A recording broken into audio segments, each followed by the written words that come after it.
Taco Bell. Beautiful day in New York. The big crowd is revved up as the Red Sox and Yankees play the third of their 4 games. Each team has won a game in this series up till now. Let's go back and review. On Friday night, the Red Sox took game 1 and a big play in the second inning with the Yankees ahead. Francisco Cervelli, the catcher, dropped this ball. That gave the Red Sox an extra out, and with that extra out, they scored 3 times, including this 2-run double by Marco Scutaro. They were up 4-2. Meanwhile, Clay Buchholz, the young right-hander, having a great year. 7 1/3 strong innings, 3 runs allowed. He got his 12th win. 6-3 Red Sox. Yesterday, the Yankees looking to get even in the series. But before the game, this ball hit Alex Rodriguez as he was chatting with a member of the media. Hit him in the shin. He had to be scratched from the lineup with a contusion on his left shin. But no matter. The game tied at 2, and that base hit by Robinson Cano put the Yankees ahead for good in the 5th inning. CC Sabathia took care of the rest. 8 strong, 2 runs allowed, and he got his 150th victory. 5-2, Yankees to even up the series. In the American League East, as we begin play tonight, the Yankees atop the division by 2 over the Tampa Bay Rays. The Rays lost their 5th in a row today. The Red Sox are 6 games out. The Rays also the wild card leaders in the American League. Hello, everyone. I'm John Miller with my partners, the former Cy Young Award winner, Orel Hershiser, and the Hall of Fame second baseman, Joe Morgan. And welcome to Sunday Night Baseball. The Yankees are in first place. They have the best record in all of baseball, but there are some areas of concern, especially with the pitching. Andy Pettitte still on the disabled list. Tonight's scheduled starter, A.J. Burnett, had to be scratched. He has some back spasms, so Dustin Mosley will be the emergency starter in his stead. The good news is that Alex Rodriguez, despite that bad-looking injury yesterday, is in the lineup tonight, Joe. And despite his 600th home run earlier this week, this really has not been a good year for A-Rod. Well, you're right, John. Despite that great milestone, this has not been a great year for Alex Rodriguez. I mean, let's take a look at the numbers. He has struggled mightily trying to get to 600. But let's be honest, I can't possibly comprehend the pressure that he was going through trying to get to the number 600. But if you take a look at the numbers that he put up the first part of this season, he's 2 for his last 16. He's 10 for his last 50. He is even 4th on his own team as far as home runs are concerned. So it had to affect him a lot. But if you look, he's got 88 RBIs. That is 2nd in the major league. So he has contributed to the first place finish of the Yankees right now. But I really feel like Alex Rodriguez is going to be able to relax now. He's past the 600. He's going to be able to just relax, play Alex Rodriguez type baseball, and I expect him to put up great numbers. I expect before this season's over that he's going to get back to that 30th home run plateau and 100 RBIs. All right, so we'll see, and the Yankees would not mind if he did that, by the way. Now, the Red Sox are still in the race against all odds. They've had most of their lineup on the disabled list at one time or another. Plus, their ace right-hander, Josh Beckett, spent 2 months on the disabled list with a bad back. He's healthy now, and Orel, he was ace-like in his last start Tuesday against Cleveland. Yeah, Cleveland, he was outstanding. It was his low-hit game of the year. He got a home victory. Now he's on the road against the Yankees, but he's feeling like the vintage Beckett. And when your back is good as a starting pitcher, you can get through all your pitches. He talked about his two-seamer in his last outing, his changeup and his curveball. Think about throwing a ball from the back of the ball compared to the front of the ball. There's much more bite, much more velocity, much more confidence. So Josh Beckett feels good about himself, and he needs to, because the injuries around this Red Sox club have hurt their offense. They need their starting pitcher to come through. So many injuries, but Adrian Beltre is in there, and Big Papi is in there, both having excellent years. So here we go. The Red Sox Yankees, Dustin Mosley, former Angel, the emergency starter in place of Burnett. He's heading in, and the Red Sox are coming up. Sunday Night Baseball about to begin.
The official multivitamin of MLB, specially formulated for men.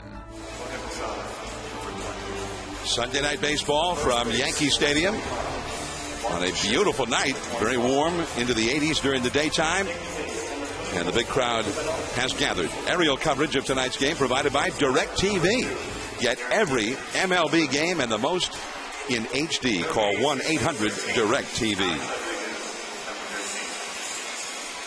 Manager Terry Francona, some think he's doing his best job as manager of the Red Sox. And that's saying a lot for a guy who's won 2 World Series as Red Sox manager because of all of the adversity that they have undergone this year. Let's take a look at the Red Sox batting order turned in by Francona, presented by Taco Bell. Jacoby Ellsbury, he's back from the disabled list. This will be his 4th game since returning. He's in center field. Marco Scutaro, shortstop. David Ortiz, 24 home runs, the designated hitter. Victor Martinez, the cleanup hitter at first base. J.D. Drew in right field. Adrian Beltre having a spectacular season in his first year in Boston at third base. Ryan Kalish, impressive rookie, hit his first Major League home run on Friday. Bill Hall, the veteran, is at second base, and Kevin Cash is doing the catching, batting 9th. And John, as usual, David Ortiz is the guy that we have to look at in this Boston lineup. He's got 24 home runs. If he hits one more, that will be 7 years he's hit 25 home runs there. And only Jim Rice and the great Ted Williams have accomplished that feat. And since May 1st, only Jose Bautista has hit more home runs in the major leagues than David Ortiz. And he's got 23 since May 1st. So Dustin Mosley, not A.J. Burnett as planned, gets the call here for the New York Yankees. Well, Dustin Mosley, a surprise start, but he has been starting. This will be his 4th start with the Yankees. The guy that's pitched out of the bullpen, came up in his career with the Angels, but now as a Yankee having to fill in for A.J., but his last start was 4 days ago, so on normal rest. Yeah, he was scheduled in this series to go tomorrow. Looks like Phil Hughes will now make that start tomorrow. They had the day off, as you say, on Thursday. And the first pitch is 87 miles an hour and off the outside for ball 1. He's a big guy, 6 feet 4 inches tall, but not a real overpowering thrower. Well, the best compliment for Dustin is that he's a pitcher. Now, he's got great speed. Barehanded by Mosley. What a play! But that shows that a pitcher is supposed to become an infielder once he releases the ball. Excellent play there by Mosley, barehanded and threw off balance. Very rarely do you see pitchers try to throw the ball when they're off balance. This is more like an infielder's throw, but he makes it accurately, and he gets rid of the ball quickly, perfectly. One more step, and an accurate throw to first base. Nice play there by Mosley on a speedy Jacoby Ellsbury. Made it look easy. Yeah, very easy. 77 degrees, the game time temperature here at Yankee Stadium. Marco Scutaro is the hitter now. Now, this was a series eagerly anticipated by both Red Sox and Yankee fans. But as ball 1 is off the inside here to Scutaro, not for the reasons the Red Sox would have hoped, because they came in down in the standings. Yankee fans were eager to see the Yankees destroy them here and maybe end their playoff hopes. That's a strike called. Little slider or cutter on the outside, and the count 1 ball 1 strike. Red Sox fans had just the opposite thought. Man, we can go in and destroy the Yankees. We'll be right back in the thick of the race with the Yankees and the Rays. Well, that's why yesterday's start by CeCe was so important. And remember, that's why they brought CeCe to the Yankees, to be able to beat Boston in clutch situations and also to be matched up against the number ones in the postseason, which he did last year and helped lead them to a world championship. So yesterday was a bigger game, I think, than most people realize. If the Red Sox would have won yesterday, they would have been on their way, so to speak. And they got ahead in that game. And then CeCe shut the door. There's that little backdoor sinker, and the count is 2-2 now. Sabathia's 150th career win, and he's won nearly 2/3 of his decisions, the 5th youngest to 150 wins in a long time. He went 8 innings. The Yankee bullpen is well rested as a result. As that slider down and away, 3-2. CeCe came here as a horse, and he really has followed through. So many big free agent signings that don't pan out. But there's a young man that could handle the pressure, showed he could handle the pressure wherever he's been, Cleveland, Milwaukee, here in New York, and he's going to continue to produce. Well, it brought back a few memories of how well he pitched last October into November, helping lead the Yankees to the World Series title. And that is strike 3 called on the outside corner. Scudero thought he had the walk, but that one, Maddox-like, snapped back to the plate. 2 down now, and let's take a look at the Yankees in the field. Brett Gardner, Curtis Granderson, Nick Swisher from left to right in the outfield. A-Rod, 2 Gold Gloves at third. Jeter, 4 Gold Gloves, the shortstop. Robinson Cano at second. He may get a Gold Glove very soon. Mark Teixeira's won 3 at first. The veteran Jorge Posada behind the plate, catching Dustin Mosley. So here is David Ortiz. Ortiz hitting .259, 24 home runs for the year. Who would have thought that as the season started so poorly for him, but he has come on big time. Last year he was cold until June, and this year only cold through April, so a little bigger stats at a little earlier time. That ball hit sharply. Bobbled. Teixeira from his knees. Mosley covering. Strong first inning for the 28-year-old emergency starter, Dustin Mosley. Josh Beckett heads to the hill. The Yankees are coming up.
Red Sox nothing, and the Yankees are coming up now. Joe Girardi there, number 28. And Girardi turned in the batting order, which we present now, courtesy of Taco Bell. Derek Jeter leads off at shortstop. Nick Swisher, right field. The number 2 hitters had success in that category. Mark Teixeira, first base. Alex Rodriguez at third base. Robinson Cano having a fabulous season at second base. Jorge Posada, the ageless one, the catcher. Lance Berkman, the former Astro slugger, the DH. Curtis Granderson in center field. And Brett Gardner, the fleet-footed left fielder, bats ninth. And when you know Beckett's on top of his game, he's not walking any hitters. He's gone his last 15 innings without giving up a walk. He's also, against Cleveland in his last start, he had 8 innings pitched, 1 run, 8 Ks, and no base on balls. So he is throwing strikes and pitching great, and they need that from Beckett. He is the horse still in this ball club. At least they look at him that way. Although John Lester, of course, and Buckholz, those 2 guys have upped their game as well. But Derek Jeter leads off for the Yankees. His first ball swinging. Medium deep center. And there is Ellsbury. Plenty of room. And Jeter is gone. 1 away. Jeter had been struggling. And especially for Jeter. I mean, you always expect him to be hitting well over 300. He's hitting only 278. Came in with 9 homers, 48 batted in. Also a fairly low on-base percentage for Jeter as well. His on-base average is only .341. I've watched him a lot the last few weeks, and normally hasn't been as aggressive as he was there against Beckett. He's been taking more pitches in the series as well as, before the series started. He was very aggressive there against Beckett. That's the more like the Jeter that I know. Nick Swisher, and that's a strike call with a fastball. No score in the game, last of the first. John, I said that Beckett he had 1 base on balls in his last 15 innings. What, you said none? I said none. I can't read my own writing. That was really a gross exaggeration. Exactly. But he didn't have any in his last start. He pitched 8 innings, no base on balls in his last start against Cleveland. Now, you're not exaggerating that, are you? No. All right. Ellsbury, no. Almost, but not quite. He was playing very deep for the powerful Swisher. Base hit.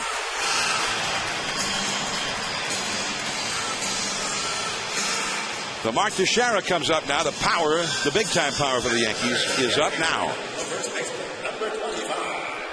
Teixeira, notoriously a slow starter, was that again this year for a long period of time, but now the only major leader with 80 runs and more than 80 RBIs. So he has really come on since June 8th. He's raised his average from 211 to that 258 you see.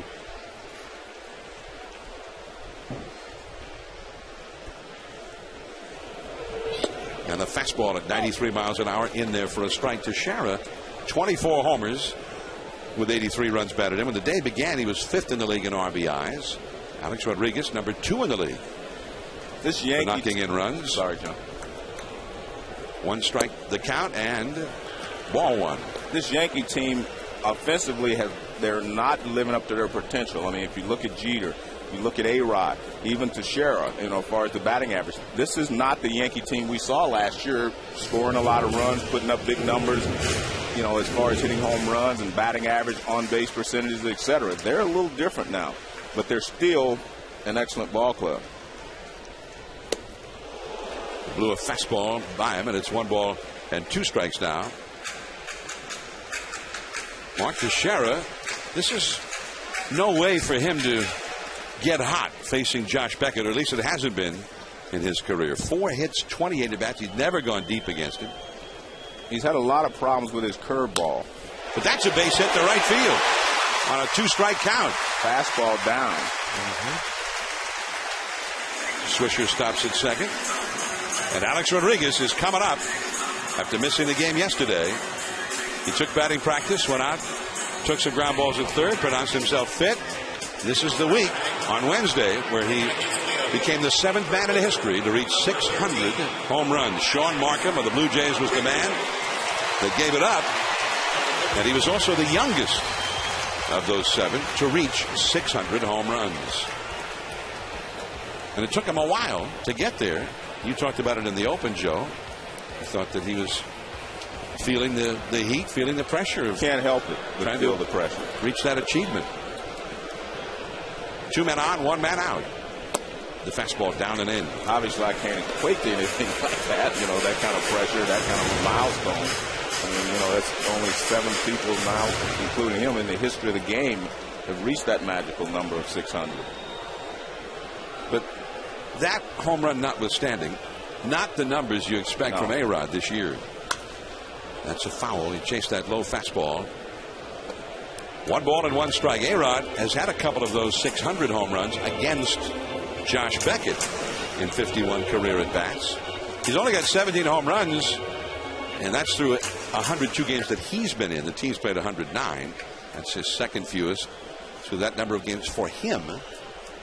And his slugging percentage, that's the lowest of his career. And you're predicting, though, that those things are going to rise, Joe. There's a fastball for a strike 2. Once you get past the milestone, I've had smaller ones, that you pass. Once you get over that, you kind of relax. And I'm sure Earl has been in the same situation when he was chasing the scoreless inning streak. There's a lot of pressure goes with that. And once you get past that, you're able to relax and just play Alex Rodriguez type baseball. 1-2 the count. Swisher at second, Teixeira at first. With a slide piece, puts him away. Yeah, front door slide piece, too. And, Joe, you're so right. You know, I almost grade the mental side of this game as another tool. We talk about 5-tool players. Well, Alex Rodriguez is a 6-tool player because his brain is so good and his ability to deal with these things. And he's put him through some tough situations. Josh Beckett came through there on top, though.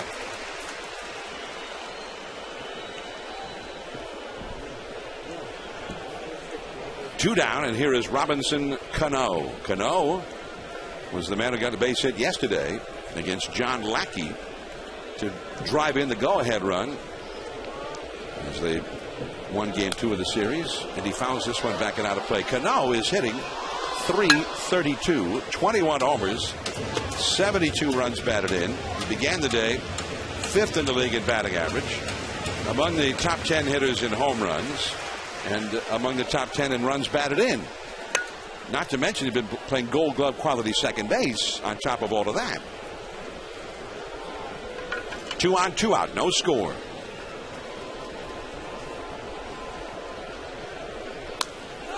Popped it up, foul, and that will go back out of play. Cash, the catcher, started back.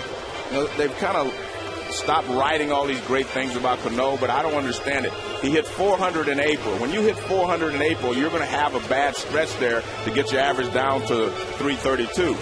But they act like he went into a slump. You can't hit 400 from opening day to the end of the season. It is an average, and that's why, you know, he's going to go through spells. He's getting hot again. He was really swinging the bat well yesterday, so I expect him to get hot again. And then he's going to get cold again. He's going to get hot. That's why we call it an average, and he is definitely, in my opinion, one of the front runners for MVP in the American League. Oh, into the count, time taken. Now, don't be telling me about how he can't hit 400 for a whole season. Or don't tell me. Tell Ted Williams. Well, yeah, but that's Ted Williams. The game is a little different now as well.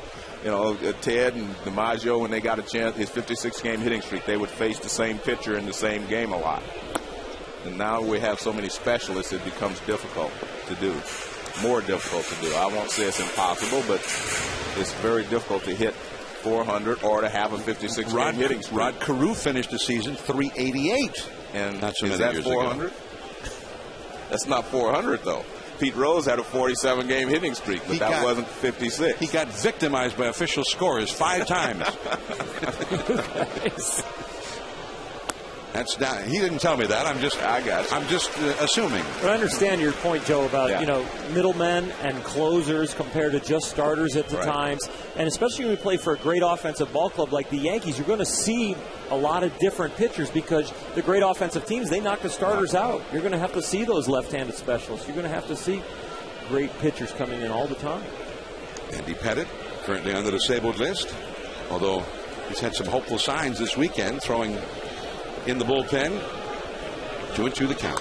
And the breaking ball popped up. Got the curveball in under the hands, and Victor Martinez takes it.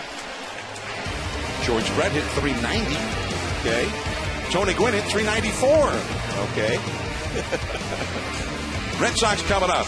Beltre coming up third.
Sunday night baseball from Yankee Stadium in the great city of New York.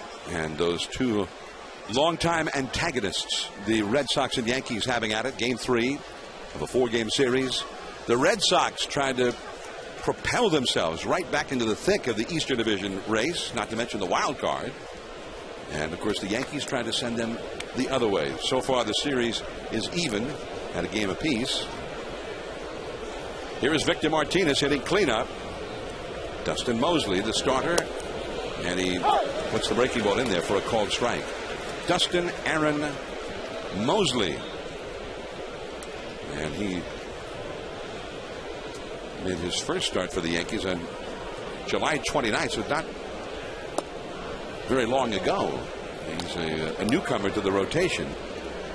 The Yankees have had to do a little patching up of the rotation with Andy Pettitte on the disabled list. A.J. Burnett was scheduled to start, back spasms, scratched. So Mosley is in there. Had a very strong first inning, a very entertaining first inning. He made a spectacular play, barehanded pickup, spin move, threw out a guy.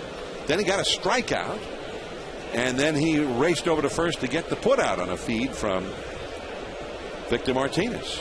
And not a very overpowering pitcher, but you know, that athletic move that he made on that fielding play gives me a lot of hope that he's going to be able to repeat his delivery once he learns about pitching and maybe actually be very, very successful. There is Robinson Cano, and he's retired the first 4.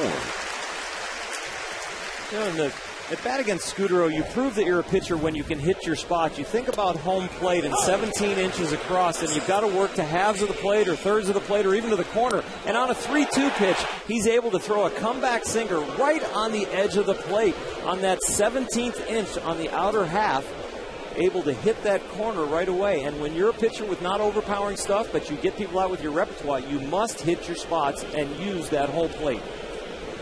J.D. Drew, the hitter. And a fastball is too high for ball 1. So you like that concept, breaking the plate into thirds? Yeah, it's 17 inches, but I always used to think it was 18. And nobody talks about the black, but but it's easier to divide into thirds, 666 when it's 18. Well, that's 5 2/3 increments. Back near the warning track, caught by Brett Gardner, and J.D. Drew is retired. Let's go to the studio. Steve Berthume with the Sports Center right now.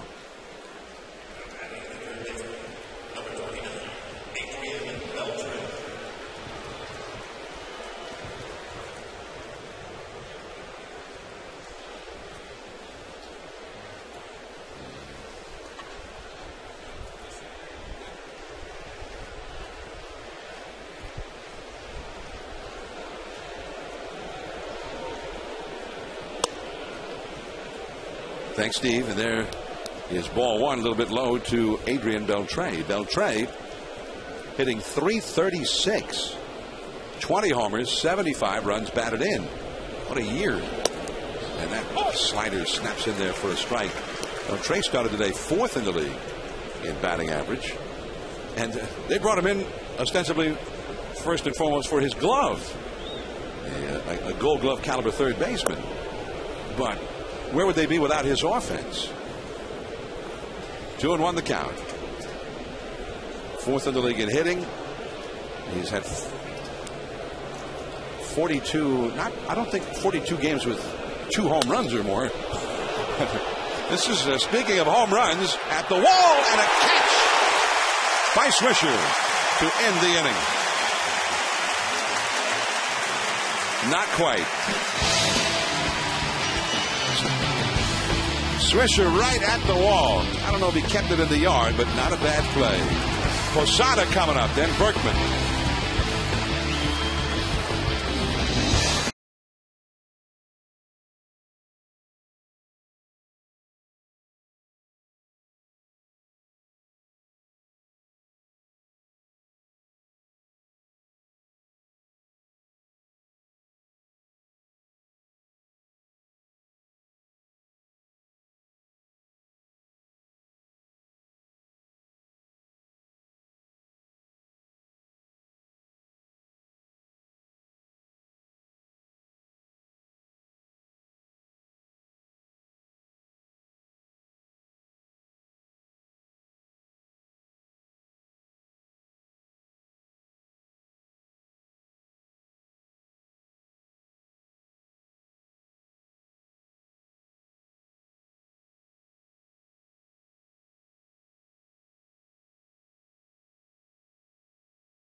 Sunday Night Baseball from New York. I'm John Miller with Joe Morgan and Oral Hershiser, your Sunday night telecasters. And Jorge Posada. Now, Posada hadn't been around for all of our 21 seasons, but it seems like he has. Jorge, a long time Yankee. First ball swinging, and Martinez, Beckett covering, and Jorge, although he clobbered that ball, is out. Coming up tomorrow, pennant race action, National League Baseball. The Reds first in the National League Central. The Cardinals number 2 in the division, 2 games out. And that will be 7 o'clock Eastern from Cincinnati. Albert Pujols and the Cardinals, Joey Votto and the Reds. Big time action there. Then on Wednesday Night Baseball at 8 Eastern, the Yankees first in the East, the Texas Rangers first in the West. Both games also available on ESPN3.com. And Cliff Lee should be due up for the Texas Rangers on Wednesday. 0-1 the count to Lance Berkman. Berkman struggling big time with the Yankees, and he's been booed. And he said, "Hey," he was asked if he minded getting booed, if that bugged him. He said, "No, I'd be booing me too if I was he's a fan." 2 for 21, I guess. You know, that's 22. 0 for 091 as a Yankee. Berkman was one of the best hitters with the Houston Astros for a long time, with some pretty good Astros teams too. Yeah, but he was struggling with the Astros this year too. And John, one of the things I've noticed, all the teams that made moves at the deadline, they're hoping that the players that they acquired were able to go back to their track records, because they were struggling. I mean, most of the teams, like the Dodgers got Ted Lilly, one of the best pitchers in the league, but he had been struggling with the White Sox. Berkman has been struggling, you know, with the Cubs. Ted Lilly 2-0. Yeah, but he's a great pitcher. So he is doing for pickups. He is doing for the Dodgers what they had hoped. Exactly. I thought he was maybe the best pickup out there at the time. He won again today, so he's won each of his first 2 starts, and that came on the heels of the Dodgers being in a terrible slump. And there's a hit for Berkman. The ricochet. Drew's got a strong arm. Here comes the throw. Not in time. No boos now for Lance Berkman. When you talk about a guy needing a base hit, that was Lance Berkman. I was at the game yesterday, and I watched him after they booed him. When he went back and sat down on the bench, I tell you what, there was a blank stare there. He wasn't used to that booing. As a pitch, well, that's what happens. You get a pitch right in the middle of the plate, knee high, and he still knows what to do with it, especially left-handed. Of course, he still struggles from the right side, but he can definitely swing the bat from the left side. He's, as a Yankee, basically not going to play against left-handed pitching. He'll only bat left-handed. So Berkman with his first extra base hit as a Yankee. And there is the broken bat by Curtis Granderson. So we get a new piece of wood. Josh Beckett, his previous start was Tuesday. And in the first inning, he hit Shelley Duncan of the Cleveland Indians. Then in the third inning, he got Shin-Soo Choo. And in the seventh inning, Justin Germano threw one right behind David Ortiz. And in the eighth, Jensen Lewis threw that ball behind Adrian Beltre. And that's when the bench is emptied. So they had little bad feelings that were being expressed. Josh was actually ejected from that game, not because of throwing behind somebody, but what he did during the little ruckus. And you saw the manager, Terry Francona, got in a few parting shots as well. Right field. And there is Drew. Berkman will go back to second. He went halfway to third, or more or less, figuratively speaking. So Granderson is gone, and now Brett Gordon will come on. No score here in the second inning. A double by Berkman, but Granderson's a guy who's been here all year. He got hurt early on, but hitting only .246 and only 10 home runs. I think the Yankees were hoping in this ballpark, which played so live last year, that Granderson will be hitting 30 home runs, maybe more than that. We're not talking a lot about the wins here at Yankee Stadium this year. A lot of people think it has a lot to do with old Yankee Stadium being knocked down, that it had actually changed the win configuration here in the stadium. Brett Gardner, the high fastball from Beckett for a called strike. Gardner is standing in there with a 283 average, but that has been plummeting here lately. There's the spot where Yankee Stadium used to be since the early 1920s, and where the new Yankee Stadium sits. The old ballpark was still standing all through last season, as you say. And with the old ballpark standing there, it caused a jet stream right down that street that seemed to affect, when it came into Yankee Stadium here, to affect the winds to blow out to right a lot more. On the other hand, the Yankees this year at home have hit 77 home runs and hit 53 on the road. So they've not hit as many home runs as a team wherever they've played, but they've hit a lot more, by far a lot more, here at home than they've hit on the road. 24 more home runs at home, and they've only had one more game at home than they've had on the road. And their pitching has been even better on the road. They've only allowed 39 home runs in their road games. They've allowed 74 home runs here.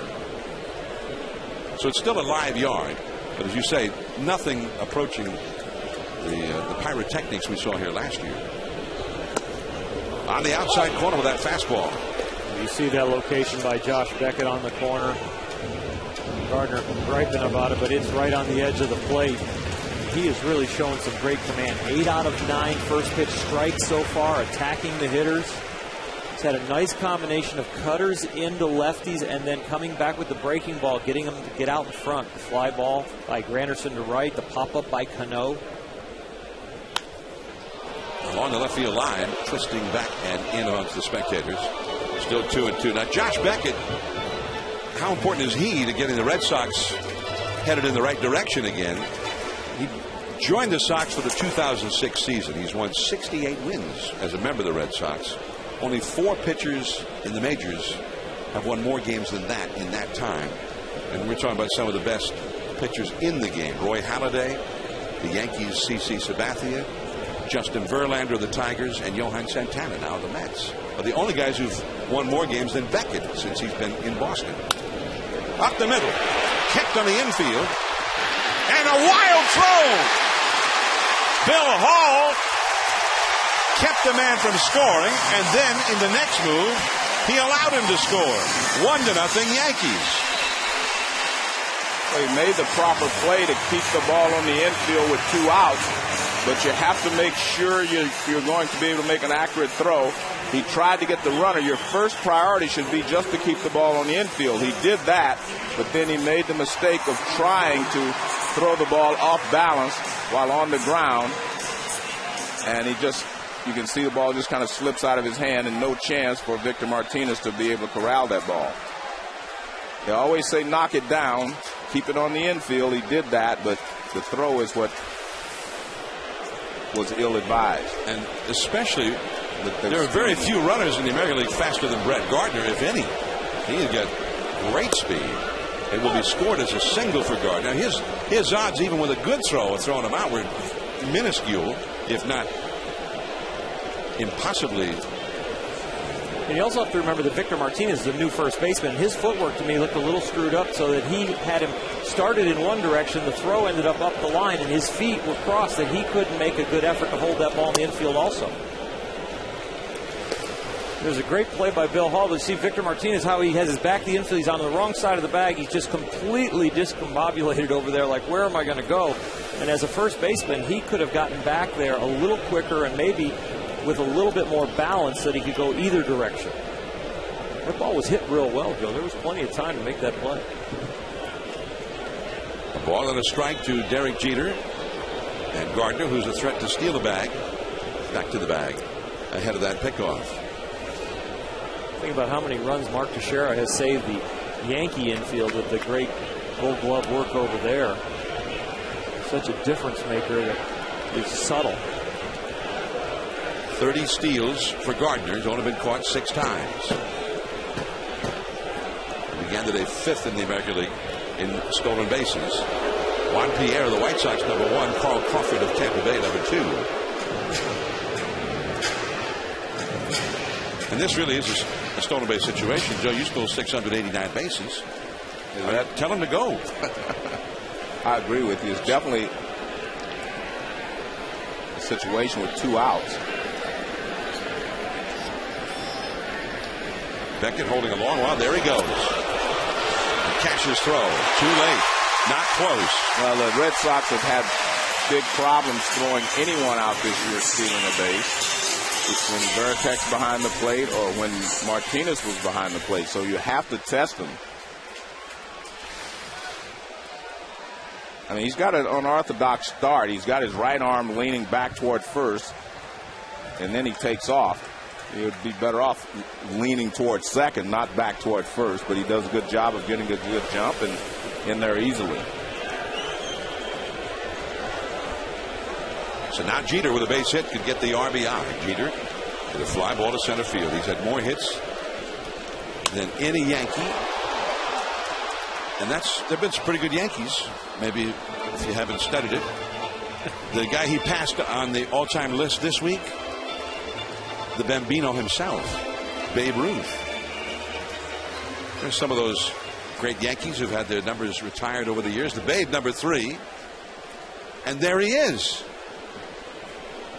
What is that? You think he's drinking grape juice there? 2-2 the count. Up the middle. Base hit Jeter. Gardner. Ellsbury will throw to second. 2-0 Yankees.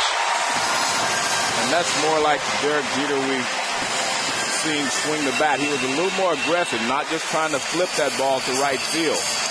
So the ball was inside and he hit it right back through the middle. Lately, I've seen him try to flip that ball to left field. And the cheers are because he passes Babe Ruth on the all-time hit list. There you see the numbers. On the big screen out in center field. So that's a moment here at Yankee Stadium. Anytime you pass the Babe in anything, it should be a big deal. They tossed that baseball into the Yankee dugout. Alex Rodriguez is the one who received it. To pass Babe Ruth on any list for offense, that is quite an achievement. The reason the Babe didn't have 3,000 hits, though, John, he also had thousands of walks.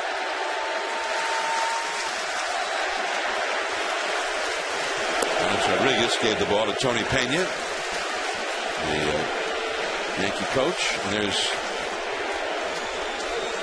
the Yankee trainer, Monahan, Gene Monahan, who's been with the ball club not since the days of the Babe, but for a long, long time. And we've got a great appreciation for the history and tradition of this legendary franchise. And that's pretty standard, isn't it? You get a baseball that's a special baseball. Trainer takes care of it.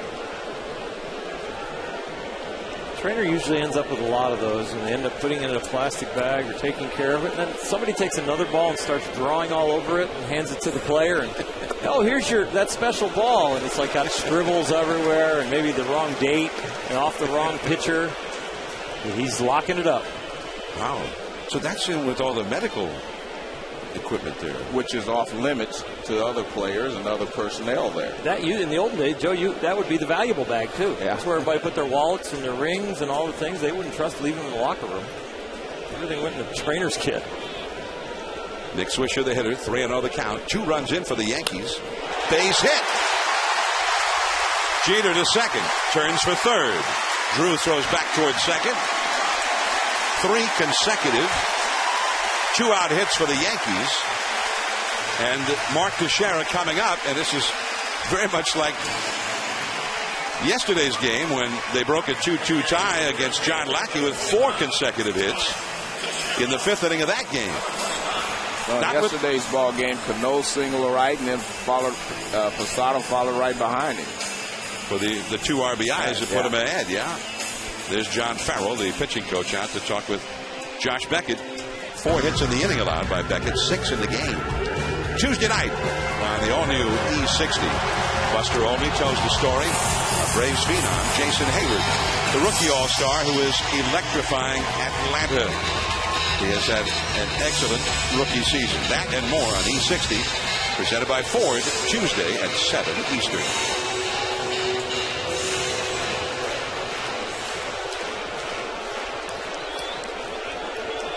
Josh Beckett now to Mark Teixeira. Runners at first and third, 2 down, 2 runs in. And Beckett steps off the sled. Now, Beckett, this may be an all too familiar feeling for him against the Yankees. Beckett, so tough against so many teams, but he got a 5.95 ERA in his 20 regular season starts against the Yankees. That's his highest ERA, and it's the highest ERA against the Yankees, who began their career since 1960. So they have really especially knocked him around. Deep and foul down the right field line. A slider down and in, and a majestic foul. Well, you see the different approach by Beckett. He gave him a fastball to hit in the first inning, and he singled. And they came back with the curveball. And I said this before, that's what he's had the most problems with against Beckett, is his curveball. But that was a good slider down in the end. All he could do with it was pull it foul. Teixeira with 2 outs and runners in scoring position has been excellent as part of those 83 runs batted in. The backdoor curve low on the outside. 1 ball and 2 strikes.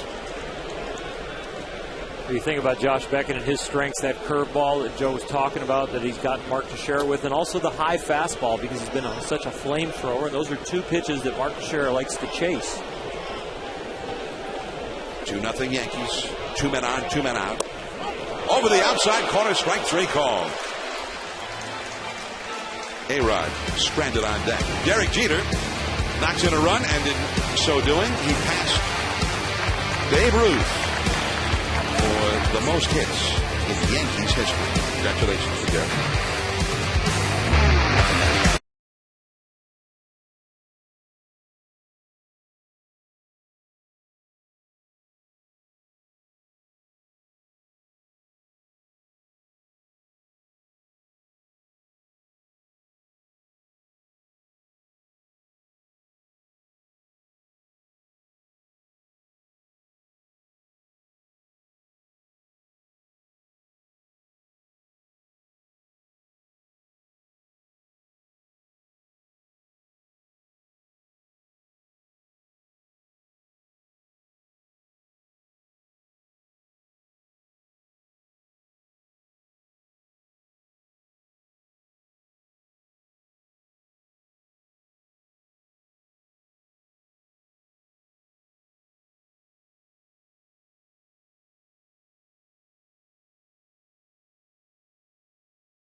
Sunday Night Baseball from New York, and the Yankees are leading 2-0. And to clarify, Derek Jeter, the base hit he got tonight did put him ahead of Babe Ruth on the all-time list. The Babe had 2,873 hits, but Babe also had some of those hits for the Red Sox, where he started his career, and then later he had some for the Braves, where he finished his career. This base hit knocked in a run, put him ahead of the Babe, but it did not make him #1 on the Yankees list of hitters, because he already was #1. He passed the great former Yankee Lou Gehrig during the final season at the old Yankee Stadium, and has been #1 ever since. Nice pickup there. Quick reactions by Dustin Mosley, and Ryan Kalish is out #1. Well, that again shows his athletic ability and how quickly he was able to get the glove down there. A lot of guys can't get the glove down that quickly. Just watch. I mean, he's able to get out of the way and get the glove down. See how he moves and gets the glove. I mean, that's an athlete right there. I mean, we saw him make that great play down the third baseline, but look how he moves his body out of the way, gets the glove over there quickly enough on that ground ball. And that was a hot shot. He's shown he can charge the ball. Now the one right at him. Now we need a chopper over his head, see if he can go back on it. You're so demanding, Oral. Well, let's just see it all. Yeah, those were pretty good, but let's see how you do on this one. Bill Hall, the hitter. 1-1 the count. The play in which the Yankees got their first run, the outstanding dive by Hall to keep the ball in the infield, but then an ill-advised throw, allowing the run to score anyway. It was scored as an infield hit for Brett Gardner, no RBI, and the run with Berkman scoring on an error charge to Bill Hall. But I still think their runs are earned, right? Well, then Derek Jeter ended up getting the base hit, and so did Swisher. So the runs are earned against Beckett's record. Right. The official score tries to determine what deciding earned runs, unearned runs, what would have happened had the error not been committed. 2-0. The Yankees are leading. So Bill Hall, former Milwaukee Brewer, who's been a valuable man for the Red Sox with all of the injuries because of his ability to play all over the field. And out of the reach of A-Rod, base hit for Bill Hall.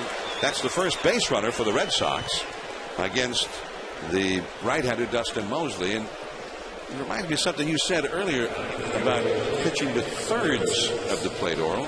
But with Dustin Mosley, the way he's throwing the ball here tonight and his stuff, he needs to work towards the corners or the outer third and inner third of the plate. You see, he makes a good pitch there. It is on the outer third, but it's up a little bit, so he's able to squeeze it by down there at third base by A-Rod.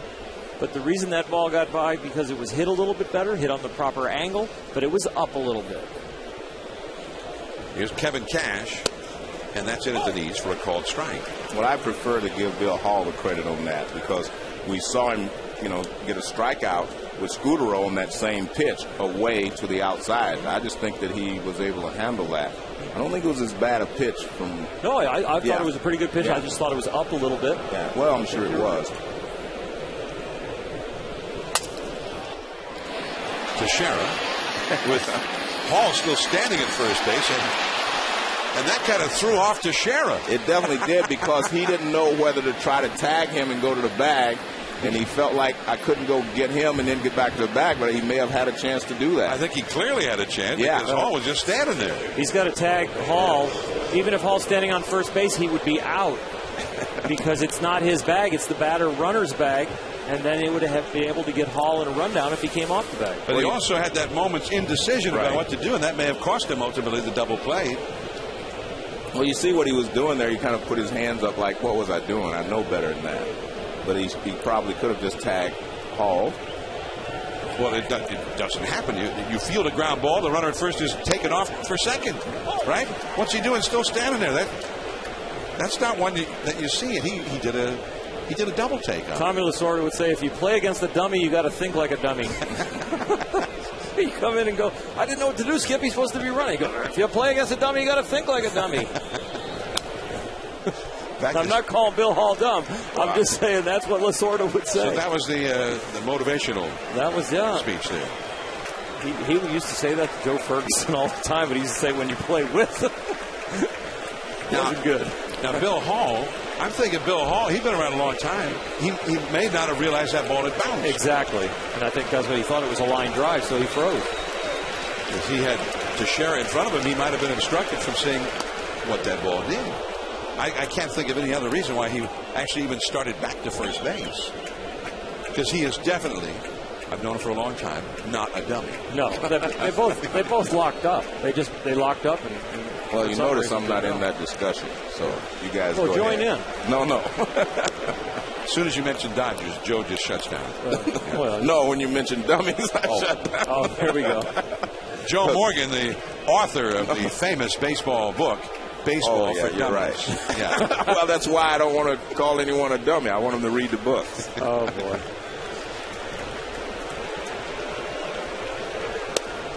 Strike three called. Ellsbury called out on strikes. Alex Rodriguez coming up, who hit his 600th home run just this past Wednesday. He's coming up against Beckett, then Robinson Cano to follow.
Come to the Yankees now, last of the third inning. The Red Sox trailing the Yankees 2-0 here in Game 3 of this 4-game series.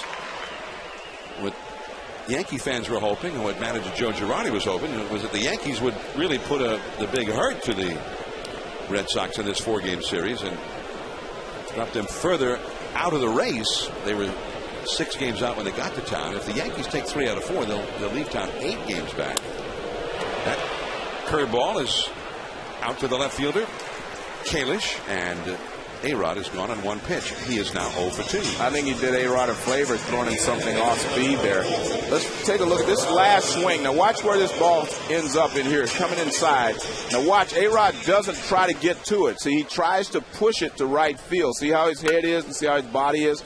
Normally, A-Rod would get the barrel and hit the ball out here on the ball inside. But you can see, look at him. He contorts his whole body trying to fight that pitch off. Not your typical A-Rod swing right there. It tells me that he was either looking for a ball away or off-speed pitch, because that ball was right there for him to handle. That wasn't a great pitch by Beckett. And that was from A-Rod's first at bat when he struck out on that particular pitch. Here's Robinson Cano. Changeup low and outside for ball 1. Turnaround's fair play. I'd rather give Beckett the credit there. Okay. I think A-Rod really got beat. Well, he did. No, there's no doubt about that. He got beat. But I'm just saying that wasn't his typical swing. We just look at it from 2 different places. I agree. That's a base hit for Robinson Cano. See, I look at that as he wasn't late on that. He was just going the other way. Actually, I mean, that's a great at-bat there by Cano after what Beckett did to him the first at-bat. Exactly. You know, he pitched him in, change-ups, off-speed pitches, and everything else the first time. He takes this sinking fastball away and just goes the other way with it. You can see he was aiming that way, like A-Rod was, but he made contact. Yeah, first at-bat, he cut it in on him. He cut it in on him, then he threw him a curveball, got him out front, got him to pop up. But here, he was going away from him, and Cano took the pitch that way. Well, that's how you hit 330. Yeah, for sure. Cano has never gone into a game with a batting average less than 320 this year. They've been pretty steady. Here is Posada and a called strike, the curveball. Posada grounded out to first in the 2nd inning. So he's 0 for 1. Jorge hitting .261 at game time, 12 home runs, 39 batted in. This is his 78th game play of the year. He's had some time with the disabled list this season. Ahead 2-0. That just missed in the inside corner. No, 1 ball, 1 strike. Or we had this conversation about yesterday's ball game where they were pitching the left-handers in with first base being occupied and the rollers going through there. That first pitch was a curveball. I was shocked that Posada didn't swing at it. Just to pull it to the right side. All you have to do is get the ball on the ground to the right side. First baseman's on the bag holding against Cano. But you do have to make contact. Yeah. Well, it's always as a pitcher in your back of your mind that your first baseman is on the bag. That hole's bigger on that side. A left-handed hitter up there, you really feel like your pitch selection is that if you're going to give them something to pull, you want to be able to make them pull it foul. So you want to get it over here when they hit it, not have them be able to hit it in that hole. 1-2. So you're really thinking about throwing it hard enough so they hit it up the middle or soft enough so they pull it foul, but you don't want to give them that medium speed inner half pitch that you just can roll over it and hit a routine ground ball and get a hit. So with Beckett being the right-hander, if you want to get it in on him, you got to throw it to the non-arm side. Yes, correct. So I pay attention. And I always like to cheat my second baseman over like the Red Sox are. Get him in that hole because I'd rather have a base hit up the middle than a base hit to right. That base hit to right, you get first and third, and the base hit up the middle, you have a chance to hold the runner on first to second base. What happens is when you get a double play, as Earl was talking about, you usually move in here closer to the bag for the double play, but you can see, as Earl was saying, that Bill Hall's a little bit more toward the hole than normal.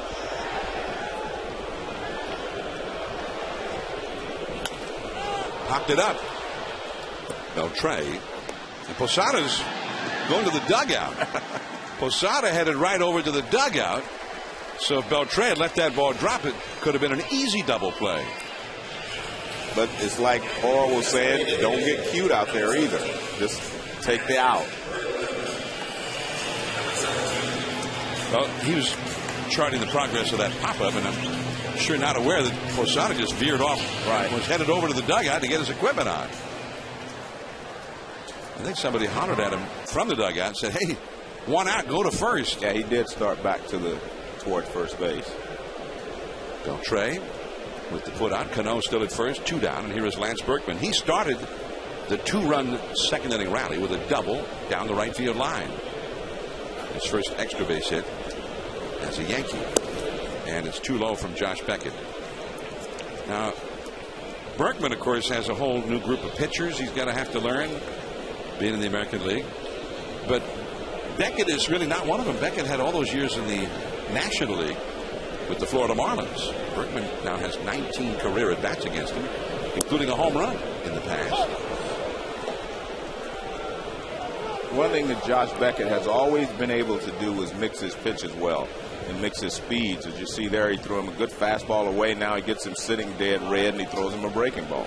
So he keeps the hitter off balance, and his fastball is good enough that he can challenge just about anybody in this lineup.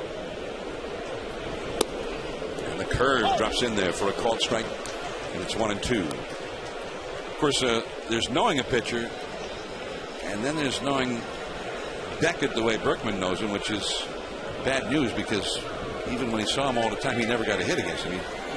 Beckett just owned him.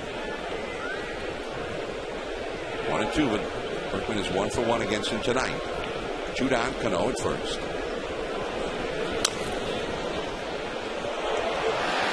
Teixeira, Martinez, and not in time to get Berkman, whether Beckett had caught the ball or not. And that's a hit for Lance Berkman. And well, the tough thing there, John, is that your second baseman now, they play so deep in the outfield grass that the first baseman figures he's got to go get it. Now watch how deep the second baseman is out there. And that's why you see Martinez go after that ball. And that was a tough play. So he doesn't know for sure whether to go or not. Then he decides, I have to go because the second baseman can't get there. It's almost like he thought that maybe Beckett had a chance to get it, and he needed to go back to first base to take the throw. What would Lasorda say on that one? He would probably say, where's my starting second baseman and my starting first baseman? Why are they hurt? Where's Euclid and Pedroia? Well, you do have to feel if Uke is out there, the inning's over. Uke one of the best. Third and first. Yeah, he's awesome. There's a fly ball by Granderson, and the 2 runners are left stranded as Kalish takes it. Yankees have 8 hits in 3 innings against Beckett, but only a 2-run lead. Scutaro, then Big Papi and Victor Martinez coming up for the Red Sox.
Red Sox 2-0.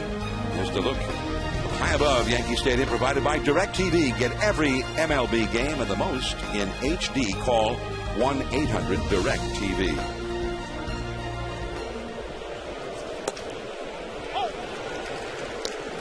Dustin Mosley throws a strike to Marco Scutaro. And Scutaro, who was a big offseason acquisition by the Red Sox, hitting .278 at game time, 7 home runs. And he'd like to get it on base here in front of the big guy, David Ortiz. Ortiz, who leads the Red Sox with 24 home runs. Ortiz will be followed by Victor Martinez. So they got their big hitters coming up after Scutaro. And the fastball over the outside. 1 ball and 2 strikes. Mosley just been sensational. He's been outstanding. You know, the first pitch of this at bat, he really went for just the outer half of the plate. Then he came back and he went for the outer third, and he hit it 1 out of 2 times, and he gets ahead in the count 1-2. If you can do something 50% of the time after a first pitch strike, you're going to be in good shape. And the breaking ball is too low. 2 balls, 2 strikes. I'll tell you what, when you go for the thirds of the plate, like Dustin Mosley needs to, you have the whole plate at 17 inches, and you think about in a pitcher's mind, he thinks about 18 inches. A little easier to draw into thirds in your head. So you start thinking about the batter has kind of the middle 6 inches. And as a pitcher, you have more of the outer 6 inches and the inner 6 inches. So you think about dividing the plate in your mind in thirds. You see the middle there, the red, that's where the hitter owns. Maybe you go there at the beginning of a count or in a 3-2 count, depending on the situation. But the reason you go for thirds of the plate depends on your own abilities as far as your command and the situation. But a big league pitcher is looking at that kind of division in his mind's eye. And here is David Ortiz with 3 infielders playing to the right of second. And that one, sinker. Got a lot of movement from left to right and over the plate for a strike. It looked to me like he was more in the middle third on that last pitch to Scutaro. He hit it very hard, but right to Cano. But you do miss your spots. You do have a chance. And big league level is really about how good are your mistakes. You know, when you're on your game and hitting the glove and hitting those thirds of the plate, you do really, really well. When you miss your spot, you want to miss in a good place. Off-speed pitch there to Ortiz. 1 ball, 2 strikes. Ortiz grounded out to first in the first. In yesterday's ball game, he was having a lot of problems with Jerry Lane. They could not get together at the plate. Took a lot of pitches. He took strike 3 twice, and he was all over him. And he ended up striking out 3 times, but he swung at the 1 ball in the dirt after taking a lot of strikes yesterday. He's been not nearly as aggressive as he normally has been. Well, CC Sabathia can be tough enough. Yeah. Under normal circumstances, they also had some dark shadows to contend with yesterday. Check swing there, and no on appeal, says the crew chief, Jerry Lane, the guy you were talking about. He was behind the plate yesterday. And I'm sure David says you finally got one right. Yeah, it was interesting yesterday to watch the confrontation between the two. It seemed that Big Papi was complaining after every pitch, and Jerry was continuing to call them. And out of play off to the left. The umpiring alignment for tonight's game, Mike Winters is behind the plate with Hunter Wendelstadt at first, Bruce Dreckman at second, and the crew chief, Jerry Lane, over at third.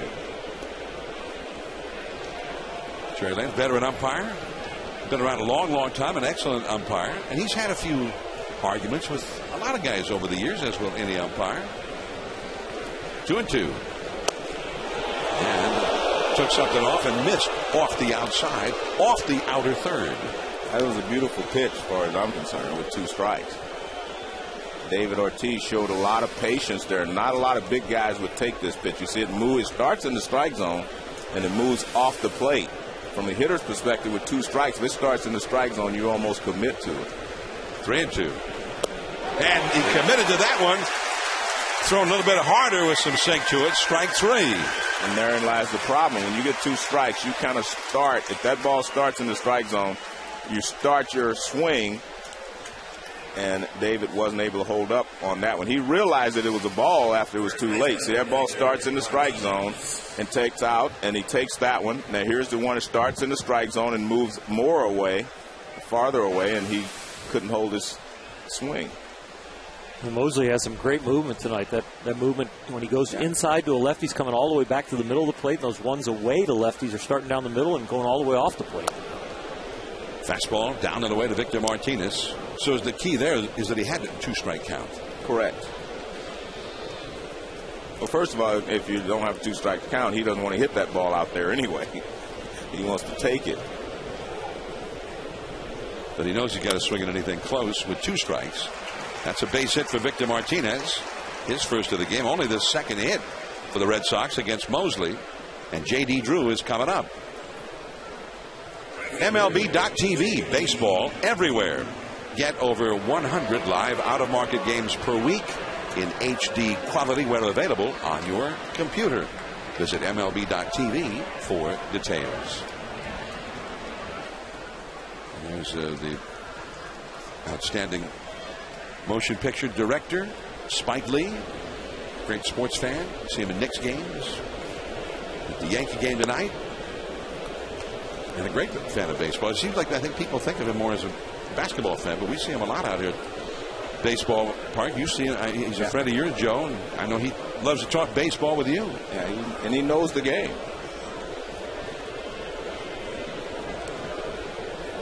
J.D. Drew, the hitter. Now he's here. Was Reggie Miller with him? No, I don't think Reggie's with him. That was one of those. They're pretty close, aren't they? Yeah, well. After Reggie would hit a 3, I don't know how close they were. Spike Lee. What was the name of that movie? The Denzel Washington movie where the guy had taken hostages at a bank, The Inside Man, or something like that. Man. Yeah, I love that. That was a great movie. It had a lot of different turns in that movie. It had a real twist at the end. Inside Job, maybe? No, Inside Man. You had it right. 3-0 the count. And a strike on the outside. And Drew, who gets a lot of walks, thought he had one right there. Inside Man. And the British actor was in the movie with the Denzel. The British actor was the Inside Man. Clive Owen. And that is a walk. So 2 men on with 2 men out, and getting on base in front of Adrian Beltre is a very good idea for any Red Sox hitter, because Beltre really has been their best hitter all year. Although Kevin Youkilis fans might argue for Youkilis in that discussion, and he's a great hitter, but there are not many hitters in the game right now for any team having a better year than Adrian Beltre. Is Dave Island, the pitching coach, out to speak to Dustin Mosley. He was locked in his first at bat, John. That ball he drove to right field. That was a big play out there by Swisher. You see Beltre all over that, drove that ball to right field. A good swing. That's the reason for this meeting on the mound. First and second, 2 out, and your first at bat, you hit one almost over the wall, saved by the right fielder, Nick Swisher. This is a turning point in this game, an early point. Well, that was a home run porch in the old Yankee Stadium, and still a home run porch in this version. Beltre hitting .345 with runners in scoring position this year. And the count is 0-1. Beltre has driven in 75 runs. 2 men on with 2 men out. It's Martinez at second, Drew at first. And off the inside, he crowds him with that fastball. 1 ball, 1 strike. Beltre, who, and that's, by the way, a lot of people pronounce that name differently, but he pronounces it Beltre with the accent on the final syllable. Getting the accent right, it's not that tough. It looks to me all of a sudden that Mosley's missing his spots badly. I mean, that was supposed to be a fastball in, and it missed low and away. And it wasn't doing that earlier in the ball game. Very few starts under his belt. 7 1/3 his last start, which is a career high as far as going deep into the game. And it's a pretty humid night out here tonight. in New York. But one of the separators for starting pitchers for good outings and bad outings and good pitchers and not so good pitchers is the second time around the order. How many times can you get through the order? One of the differentiating factors when you decide if a guy's a starter or reliever is, can he get through the order the second and third time? Well, all you have to do is watch the target that Posada's giving and see how closely he comes to it. Yeah, you're right. His spray has really gotten wider as far as the target and then where the ball ends up. Well, not Posada. They got him to chase that 3-1 breaking ball to make it 3-2. Posada out to chat with Mosley. Beltre, nearly half of his RBIs this year have been with 2 down in an inning, so he has been especially lethal in these kinds of spots. Martinez at second, Drew at first. Yankees ahead 2-0. There go the runners. And he walked him. The bases are loaded for the rookie. Now, the rookie, very little big league experience, Ryan Kalish, but he hit his first major league home run in this series on Friday night. And I think he's going to hit a lot of home runs in the big league. This was Friday night against Javier Vasquez in the 6th inning. And he grew up a Yankee fan in New Jersey, out of Red Bank, New Jersey Catholic High. And he was a great Derek Jeter fan as a kid. Well, that swing tells you that he is a very good low ball hitter.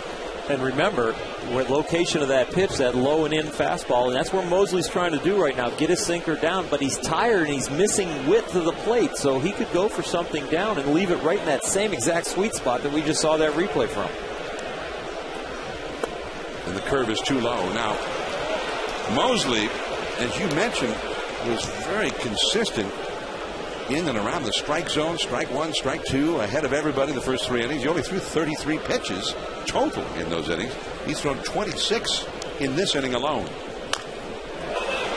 And there is Mark Teixeira. Just like that, the threat has ended. That pitch was up. That wasn't the low pitch that we talked about. 3 men stranded in 60 seconds. We're going to chat with manager Terry Francona.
We go to the last of the 4th inning, and we are joined now by Red Sox manager Terry Francona. Many thanks, Terry. Hi, guys. How you doing? Terry, it's Oral. How would you evaluate Josh Beckett's progress back from the injury in this start compared to his last start?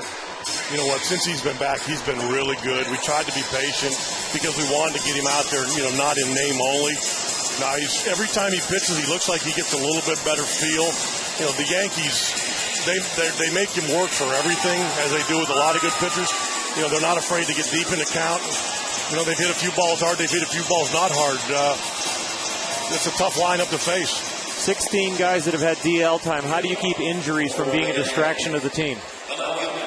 You know what? We just try to win that night. That's the only way to go about it. Nobody's going to feel sorry for us. When they get guys hurt, we don't feel sorry for them. We're just trying to win. Hey, what's the latest on Dustin Pedroia, your all-star second baseman? He's a pain in the ass. No, he's doing okay. He had a good day today. He's starting. He had a good day. He ran the bases. He's getting better. Hopefully, it won't be too much longer. 2 weeks? A week? What I don't know. I hope it's quick. We got to get him out of the dugout. Terry, many thanks. Have a good night, guys. Speaking of Dustin, I talked to him today. Ball one to Brett Gardner, leading off for the Yankees here in the 4th against Beckett. He said he actually found out it was more serious than what he first anticipated. Remember, he said he was going to be back very quickly. Now he realizes he has to give it time to heal. Well, they explained to him, he tried to do some running when it was only 3 weeks along, and he felt pain in there. And then the orthopedist explained to him what could happen, that he could make that injury worse, and it'd be another 4 months before he could try to run again. This was against the Giants. Jonathan Sanchez in late June, interleague play in San Francisco. He hit that foul ball down off the foot and broke a bone in there. You can see he has that shin protector down there, but he hit it below where the protection was. He also told me, John, one of the reasons when he started to run, that one of the tendons was right on that bone, and it was rubbing it where it might end up causing him to have surgery. So they told him he had to shut it down and relax. And he looked real relaxed there. Yeah, he had to follow the doctor's orders. But you saw him fielding ground balls there. That was earlier today. And there is J.D. Drew. So Gardner is retired. He also took some batting practice and ran the bases. And then there's John Farrell in the dugout, the pitching coach. And as Terry Francona said, he's driving them all nuts. He's a player. He wants to be on the field playing. At the very end of your interview, the last question there, he was right there throwing a cup on his back. But those are the kind of guys you want on the team. It just, 162 games, all the travel you do in between series, it can get a little boring, and you love those energizers that keep it alive. And he has been with the club throughout the injury. Some guys maybe are around the ball club when the team's home, but they're taking their treatments and whatnot. But he has taken all of his treatments wherever the Red Sox have been. And Terry Francona said that thanks in large part to the trainers who agreed to come out earlier than they normally would, so he can get his special treatments. And he said when he first came back and was supposed to stay off the foot, he brought a chair out to the batting cage and sat in the chair to kibitz with his teammates during BP. Derek Jeter single home run his last time and moved ahead of Babe Ruth on the all-time list for base hits as he continues to march toward 3,000. But I mentioned that Babe Ruth had 2,800 plus, but he would have had 3,000, except he had 2,000 walks as well. So that's a foul. One of the things that Babe Ruth didn't accomplish in his illustrious career. There you see the fastball in, and he fights it off up the middle, but it's really a real good swing. He's been taking that ball to right field. He went right back through the middle with it. A little more aggressive, I thought, in that at bat. 2-2 to Jeter. Curveball from Beckett, strike three call. That was a knee buckler. Well, Jeter thought it came around the plate. But Mike Winter said it caught the plate. And, it's very close, but the Jeter was probably correct as usual. That ball came around the plate a little bit. Within 2 inches, acceptable. Okay, if you're that's for you, me, and everybody else. But if you're the hitter, it's not acceptable. I tell you what, if you're the hitter, you say it's not acceptable. That ball was inside. But he kind of paralyzed Jeter there. Yeah. Whether it was inside or over the plate, either way, he wasn't going to get a swing off. The guy has such an outstanding curveball as Josh Beckett actually can hang one and get that finish or break, and that's that extra rotation or two that he can put the spin on that ball to make it kind of creep in there and get that call from an umpire. But our normal right-hander with a normal curveball, that's a genuine hanger, and you almost hit the guy in the shoulder. And he broke it down in there. 1-1 to Swisher. 2 down, nobody on. Swisher's had 2 hits and 2 at-bats in this game.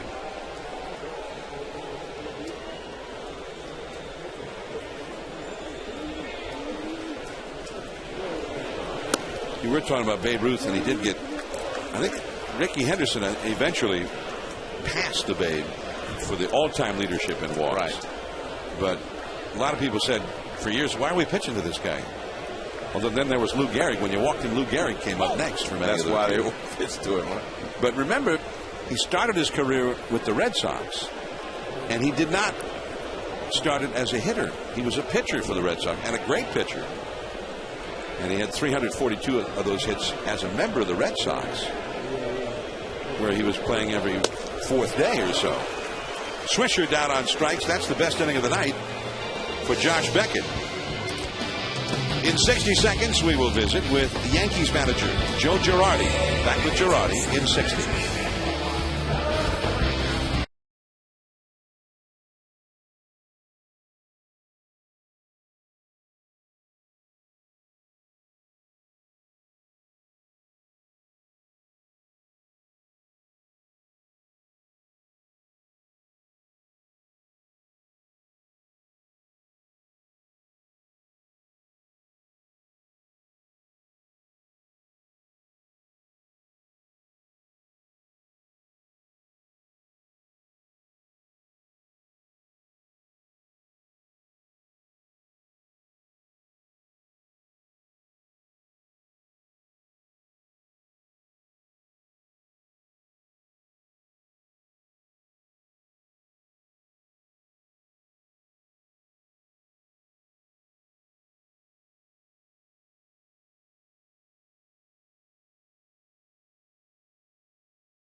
And we welcome Yankee manager Joe Girardi from the dugout. Joe, many thanks for coming on. Thank you for having us. Yeah, Joe, it's Joe Morgan. Hi, guys. Mosley went through the lineup very easily the first time through, but last inning he seemed to lose the strike zone. What was the problem? Well, he got the two quick outs in the top of the fourth, and then Victor got a base hit, and he got behind J.D. Drew, and it just looked like he lost a little command of his fastball, but he got it back when he had to and made a big pitch on Kalish. Well, here's the 600 home run question. How's A-Rod's foot? Well, I'm sure it's a little bit sore where he got hit right above the ankle, but he's in there tonight, and we don't expect to have any problems with it. What about tonight's schedule starter, A.J. Burnett? What's the prognosis with him? Well, his back spasms will go away, and we expect him to be able to make his start on Tuesday, so he's really day-to-day. All right, so many thanks. Thanks, guys. All right. Joe Girardi, manager of the Yankees. A.J. Burnett was scheduled tonight and then scratched before the game because of the back spasms.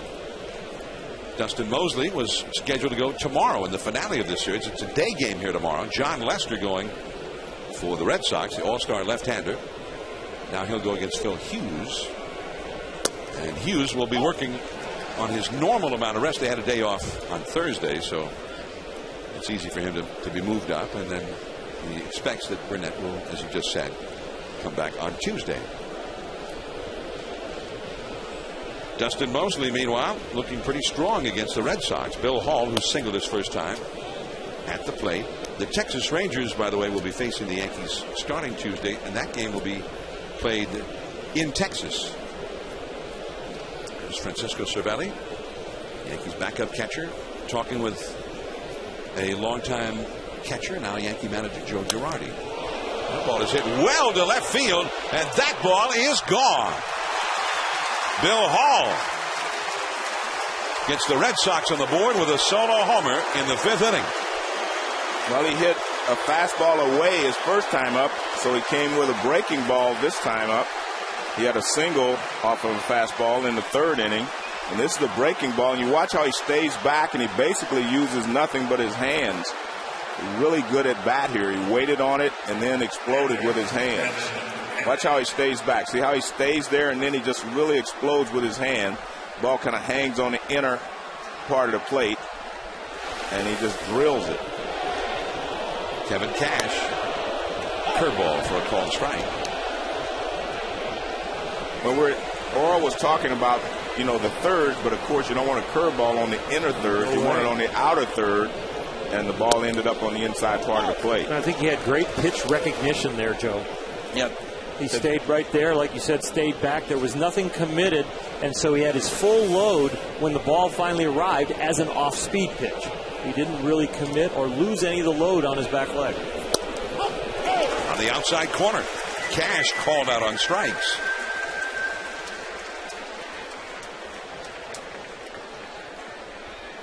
Fourth strikeout for Dustin Mosley. One away, leadoff man Jacoby Ellsbury, who has been thrown out on a nice play by Mosley himself and has been called out on strikes. He is 0 for 2, and he's 0 for 14 since coming back from the disabled list. This is Ellsbury's fourth game back. Looks like he's going to be 0 for 15. Cano throws him out. And when you talk to some of these guys, they feel great. And I talked to Jacoby before the game, and he felt great because he's just in such a hurry to get back in the lineup. I asked him about his ribs, and he says everything felt great, and he says he just has to get his timing back. He must feel okay. He made a sensational diving catch here Friday night. Yeah, but as Oral said, he's also been swinging the bat well in the minor leagues. Yeah, he was doing real well in the minor leagues. Made a twisting diving catch down there. Really proved that he was ready to come back. They were asking the Paw Sox manager down there in AAA, what do you think? And he said, boy, he puts the barrel of the bat on the ball a lot, and he's playing great defense, and they got him up here. He got hurt in the first place, as you saw in that timeline. Colliding with Adrian Beltre, going after a ball in the air at Fenway Park. And you collide with Adrian Beltre, and you're the size of Jacoby Ellsbury, it's going to be bad for you. Check swing. And Scudero is the final out of the inning. Teixeira handles it. A 9-pitch inning. But a run is in for the Red Sox. 2-1.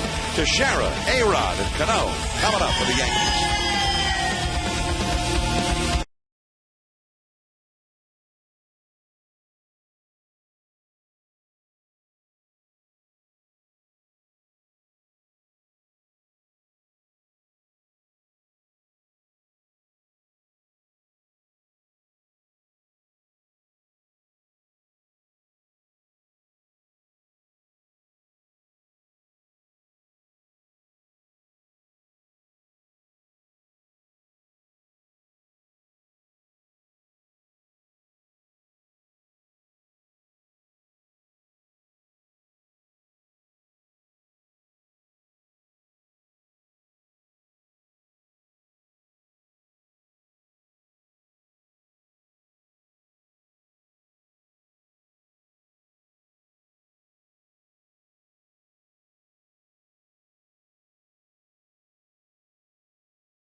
Strike one on the foul ball. Teixeira hit a single his first time, then called out on strikes in the second inning. He's 1 for 2. And Alex Rodriguez to follow. These are the interesting at-bats for me in a ball game. The first time up, he got a fastball and he got a base hit. He threw him a couple of curve balls last time up and then nailed him with a fastball over the outside corner. What do you do now? What's the next speed you go to? So I think this is an interesting at-bat for me. They both made adjustments. Fastball away. 2-1.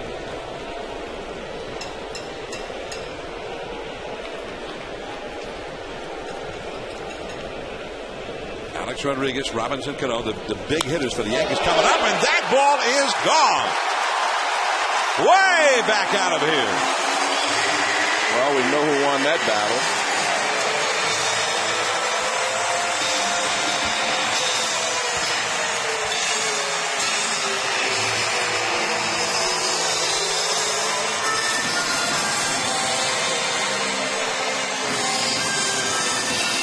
Beckett has been getting Teixeira out for years, right, but not tonight so much. Well, he's thrown him 2 low fastballs that he's hit, And that's the problem. You get him out with a breaking ball. He's throwing a lot of curveballs and get him out, and the high fastball. But that low fastball, he can handle that still. He's still one of the better low fastball hitters in the game. Here's Alex Rodriguez. So the power up for the Yankees, and they have already put it on display. That's the first time that Mark Teixeira has ever hit a home run against Josh Beckett in his 31st official at bat. 3-1. The Yankees are leading. They had a 2-run second inning rally with 4 base hits in the rally. Derek Jeter got one of those RBI hits that moved him ahead of the Babe himself on the all-time list of base hits artists. Here's Jeter. Now Mark Teixeira with his second hit of the game. He was 4 for 28 lifetime against Beckett before tonight. No home runs. Only one pitcher had faced Teixeira as many times as Beckett without giving up a home run to Teixeira, and that was James Shields of the Tampa Bay Rays. 28 at-bats versus Shields without a home run. So usually Teixeira, if he sees you often enough, he's going to get you. And a lot of guys, he just gets them right away to begin with. Well, obviously Beckett was trying to go away with that pitch. When he didn't get it out there, he struck him out with a fastball away the previous at bat.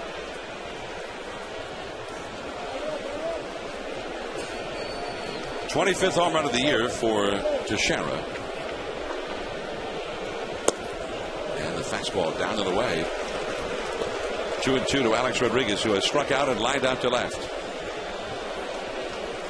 4th player in history with 25 home runs or more in each of his first 8 seasons. Eddie Matthews, Albert Pujols, and Darryl Strawberry, the other 3. That's kind of a misnomer, though, because Pujols has hit 30 or more. It's a walk for Alex Rodriguez. Still nobody out. Cano coming up. Let's go to the studio. Steve Berthiaume in the Sports Center right now.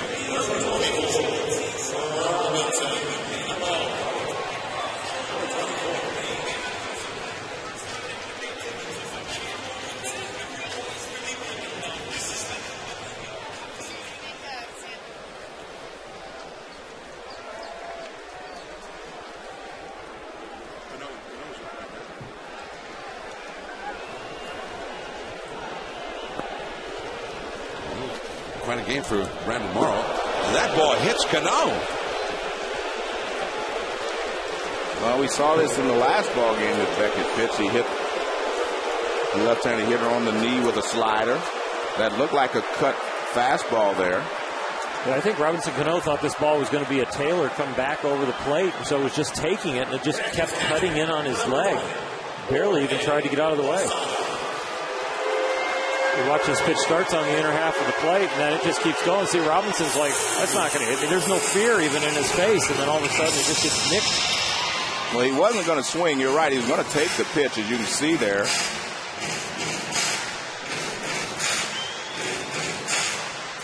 Very nonchalant way of getting out of the way, but I think he thought that ball was going to not even come close to him because it was going to go the other way. And then when it started cutting, he couldn't get his weight on his front leg, couldn't get out of the way. But that ball was well into the batter's box. I mean, it may look like it wasn't that close, but it was way into the batter's box. It wasn't near the plate. So now Jorge Posada with 2 men on.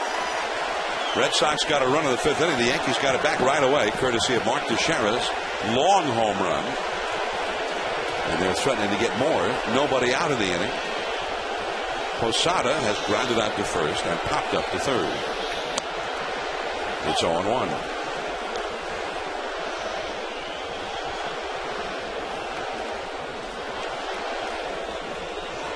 And Jorge has not done well in these situations this year, hitting just barely better than 200 with a runner at second or third or both. There's a runner at second here, what we call scoring position.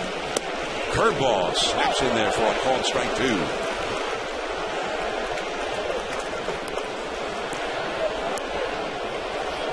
Lance Berkman on deck.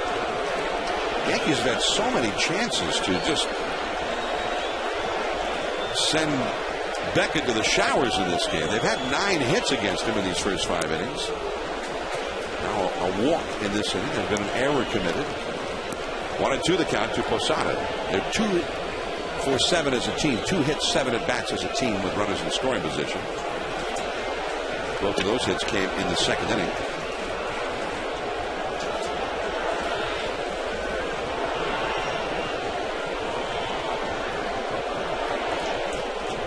In the dirt. Fastball grabbed on a bounce by the catcher, Kevin Cash. You know, John, you mentioned the high earned run average that Beckett has against the Yankees. And it looks to me, or like he's got good stuff. I mean, he's got good stuff. He's just getting hit. And they're mainly hitting his fastball. You think he's trying to get the cutter on the inner half to the lefties. He's shown the curveball, which has been a good pitch for him tonight, but he's really getting hurt on the low fastball for a strike. See, he looks Josh Beckett-like to me as far as velocity. The high fastball fouled back. And there are some people moving around now in the Boston bullpen. Well, this is the kind of game that it's Josh Beckett's game, but if it gets out of hand, they'll definitely go to the bullpen. You got to remember, he's just coming back from the back problems. It's his 4th start. His last start was his best one against Cleveland. The 8 innings, only 1 run, a solo shot. So they're really thinking he's back on the horse. And now it's a full count. In the Boston bullpen, that was Manny Del Carmen we saw get up. Well, this game may be reaching a crossroads already. The Yankees one threat after another against Beckett. This threat is starting to become acute. 2 men on already with nobody out. Berkman on deck.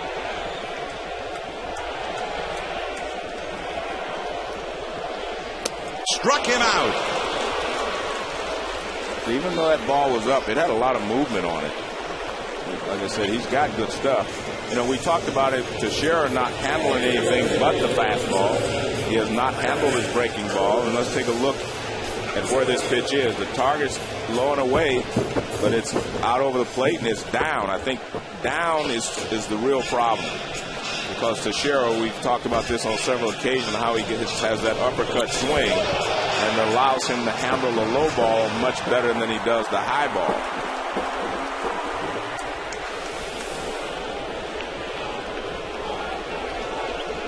Lance Berkman. He started the 2-run second inning rally with a double. Had an infield hit in the 3rd. Right past 3rd. Rodriguez will score. Cano to 3rd, and it's a double for Berkman. 4-1 Yankees. Lance Berkman, who'd had only 2 hits in his first 6 games as a Yankee, is 3 for 3 tonight. And that's the kind of stroke he had in Houston when he was very successful. Going down the left field line, hitting it into the Crawford boxes in left field. And he just kind of slashes at this one. So that's the Lance Berkman swing that we saw a lot of in Houston when he was successful. Keeps his balance, uses his hands, doesn't try to pull it. So he just fastball away, goes the other way. I mean, he is a good hitter. Excellent bat control there by Berkman. And it's stayed in along that sidewall. Kalish had to go in and dig it out. Here's Curtis Granderson. 2 runs are in. It's 4-1 Yankees. Runners at second and third. The middle infielders have come in halfway. Granderson has flied out to right and flied out to left. Time taken.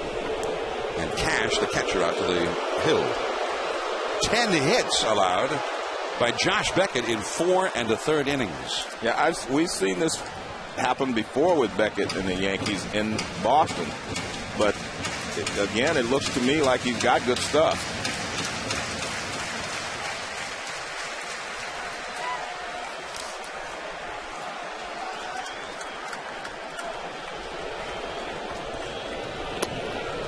Ball 1. Beckett has thrown a lot of pitches in this game as well. They're giving him a workout all the way around.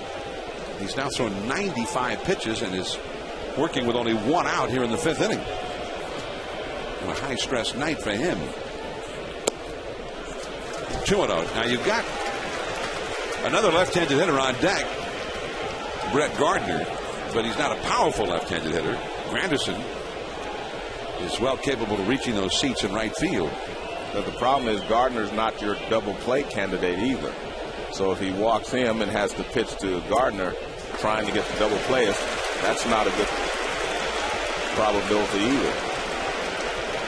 You know, the Boston press corps that follows this team every day thought it'd be an interesting night for Josh Beckett because he had faced Seattle, the LA Angels, and the Cleveland Indians, and really hadn't faced a tough offensive club yet, and they thought this was going to be a big test for him in his comeback.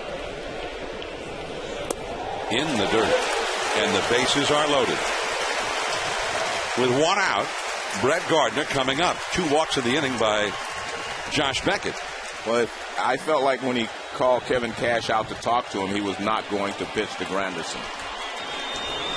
And he tried to get Granderson to go out of the strike zone, and he did not. So now he has the bases loaded.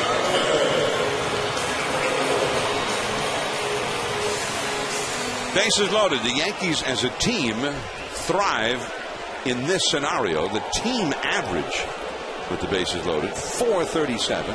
They've hit 9 grand slams.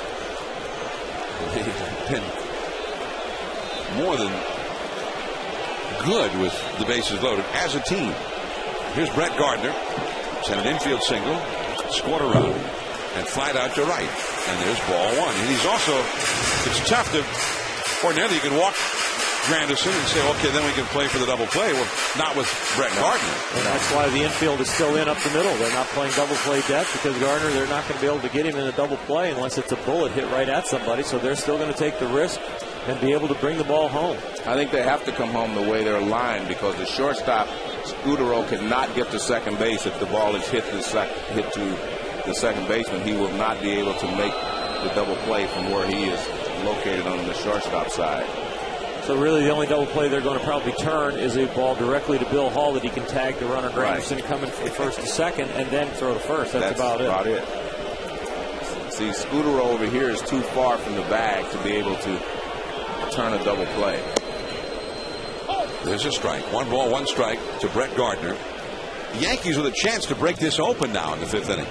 Already leading 4-1. Red Sox bullpen is ready to go as Beckett is approaching 100 pitches for the night. There's Del Carmen. Mark Teixeira led off this inning with a long home run.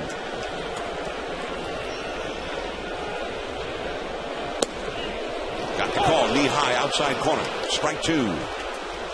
Derek Jeter on deck. Now Gardner walks away from the plate. Some Boston fans may wonder, well, why are they leaving Beckett out there? Well, part of the reason is they want him to build up the stamina, get back in shape, for the rest of the season. And, 100 pitches, they wanted him to go out there and pitch well enough to stay for those 100 pitches. Now he's getting his work in, so to speak. Struck him out, throw to third, and it hits the runner. Down the left field line it goes. Cano gets up and scores, and back to third safely is Berkman. I've often said that sometimes you get too cute. He had 2 strikes on Gardner with a chance to strike him out, and you try to pick the guy off at third base. And it's tough to pick the guy off at third because he's going back directly in line with the bag, and it's hard for you to make a throw. All right, now watch what happens here with Cano. Watch when he goes back. Now look, he goes back on the inside. You can't get the ball to the bag, and it hits him in the back or helmet, wherever it hits him, and goes down the line. But he's blocking your lane to throw, and he's back safely anyway. So I just don't think it was a good play. Giving away a run. Right. 5-1. Here's Jeter. Runners at second and third. Not only does Cano score, but Berkman moves to third, and Granderson moves to second. Jeter has already had a hit and an RBI in a similar scenario.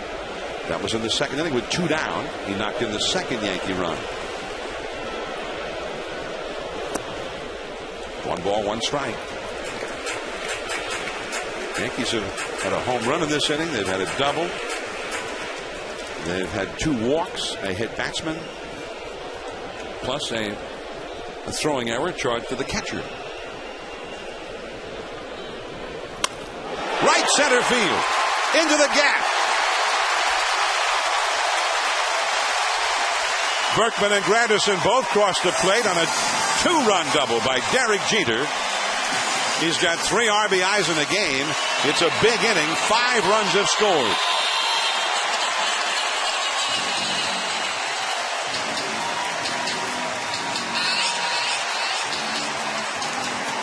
Manny Del Carmen has been summoned by manager Terry Francona. And more misery for Josh Beckett against the Yankees. And he's had a lot of it. Mark Teixeira got it started with this long home run. And 4 runs have scored since then.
Red Sox won. 5 runs have scored for the Yankees here in the 5th inning.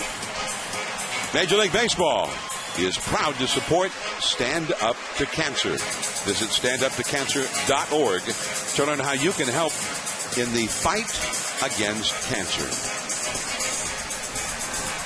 John Miller, along with Joe Morgan and Oral Hershiser from Yankee Stadium. And there is the new Red Sox pitcher, Manny Del Carmen. Del Carmen has struggled to the point where he used to be a late inning setup guy, 7th or 8th inning kind of a guy. Now here he is in middle relief. Very hard thrower. He inherits Derek Jeter at second base. Nick Swisher, the hitter. Swisher has had 2 hits and 3 at bats. And it's in there for a strike with a fastball. Yankees have 11 hits, 7 runs, 11 hits allowed by Josh Beckett in 4 2/3 innings. Probably that throwing error by Cash doesn't enter into the earned run, unearned run category because Jeter's double probably would have cleaned off the bases anyway. You can't assume the runner would have been out even if the throw gets there cleanly.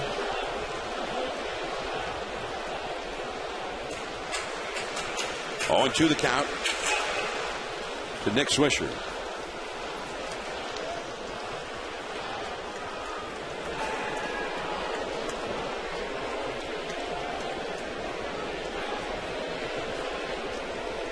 Swisher hitting .300.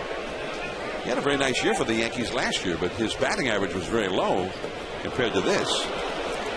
Del Carmen strikes him out, the ball in the dirt, and so Cash throws him out at first for the putout. 9 men back. The Yankees get 5 of them home. On to the 6th inning. David Ortiz coming up, and the Sox are down.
presented by Taco Bell, is brought to you by Cisco.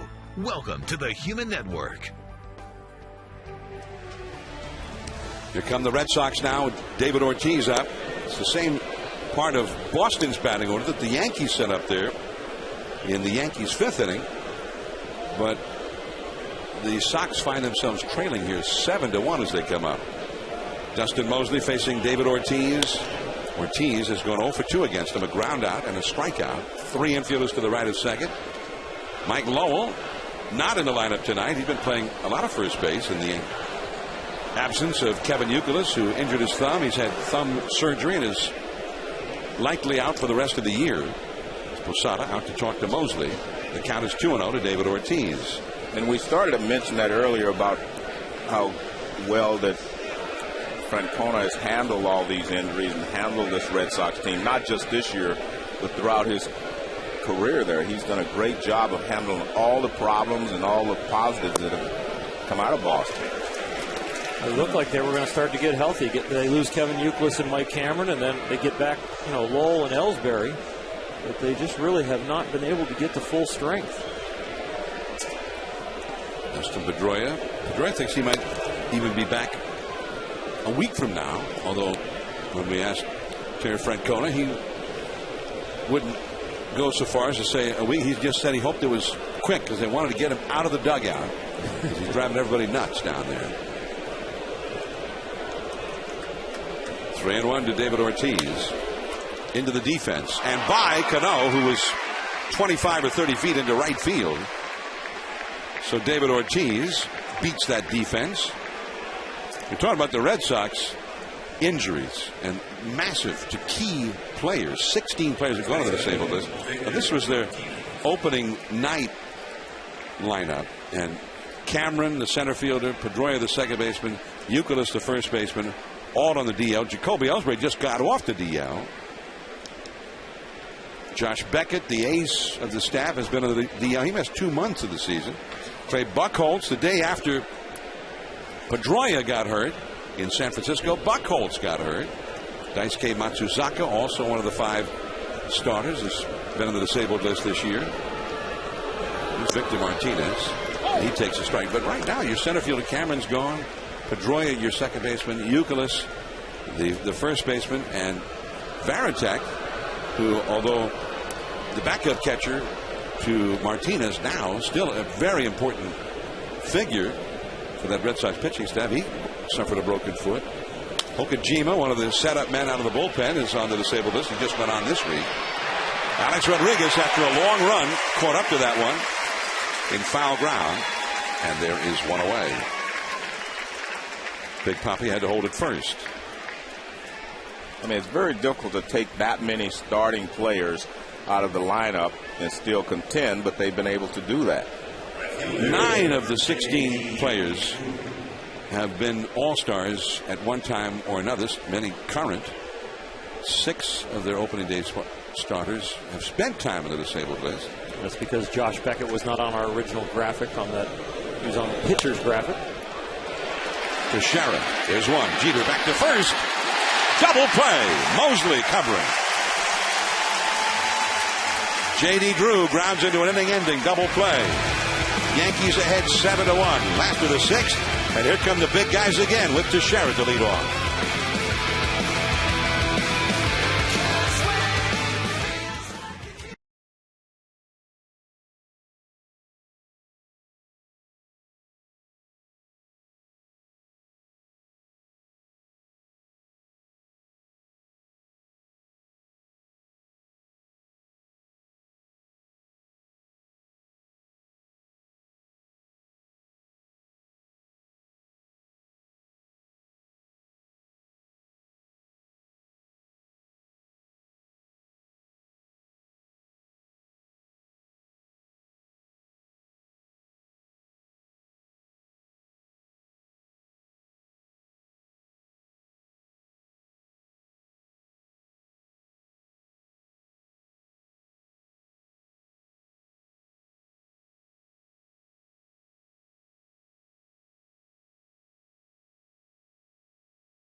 in which Mark Teixeira led off the 5th inning for the Yankees, and now here he comes again to lead off the 6th inning with Alex Rodriguez and Robinson Cano to follow. They proceeded to knock Josh Beckett out of the game with a 5-run inning in that 5th. Del Carmen came in to get the final out. Now Tim Wakefield, 44-year-old knuckleballer, in from the Boston bullpen. It's almost as if they're saying, okay, so you took Beckett deep. Let's see what you can do with this. Trying to hit the butterfly.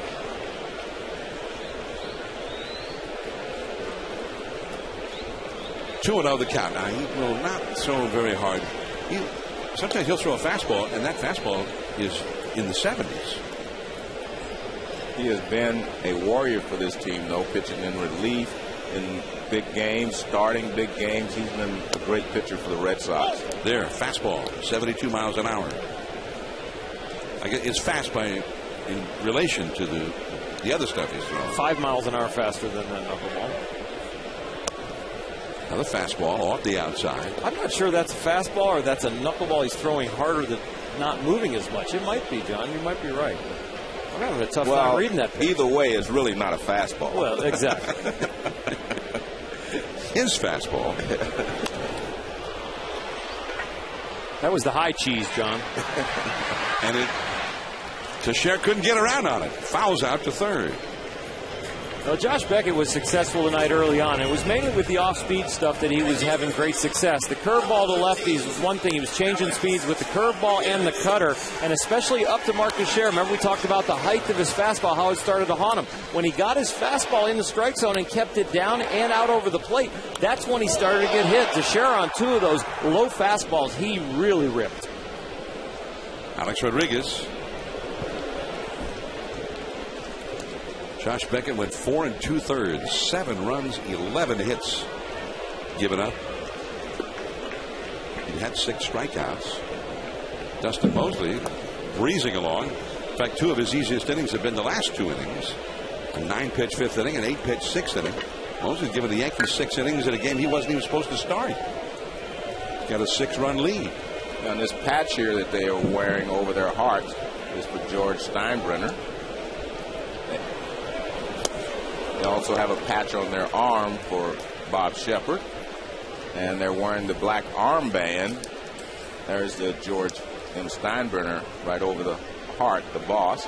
The armband is for Ralph Houck, who was one of their managers. And he passed away this year. So they've had a lot of death in the family, the Yankee family this year. A lot of sadness. Yeah.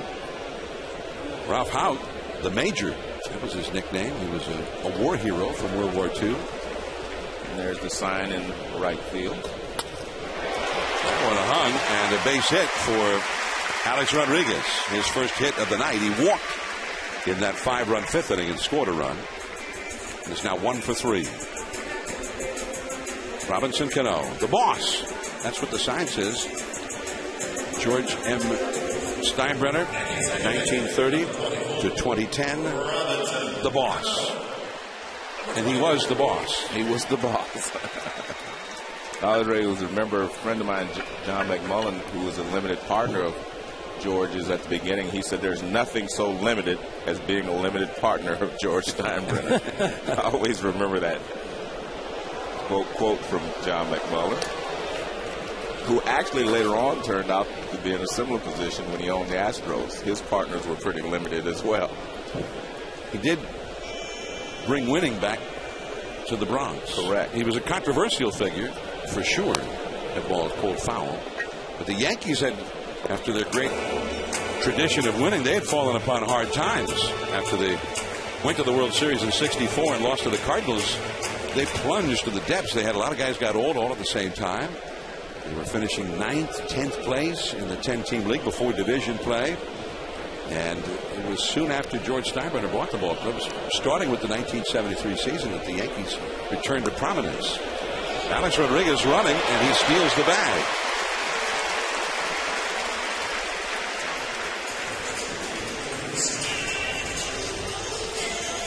The teams that have repeated as World Series champions include the Yankees, the first 2 championships under Steinbrenner, 77 and 78. They also had 3 in a row, 1998 to 2000. Cincinnati Reds had a couple. Maybe you remember that, Joe. I know it's a long time ago now. Nice pickup by Victor Martinez. He'll take it himself. Cano is retired with A-Rod going to third. Oakland Athletics had 3 in a row back in the 70s. Last year, the final World Series championship under the boss. The first as a manager for Joe Girardi. And the first for Alex Rodriguez. He had never won one before.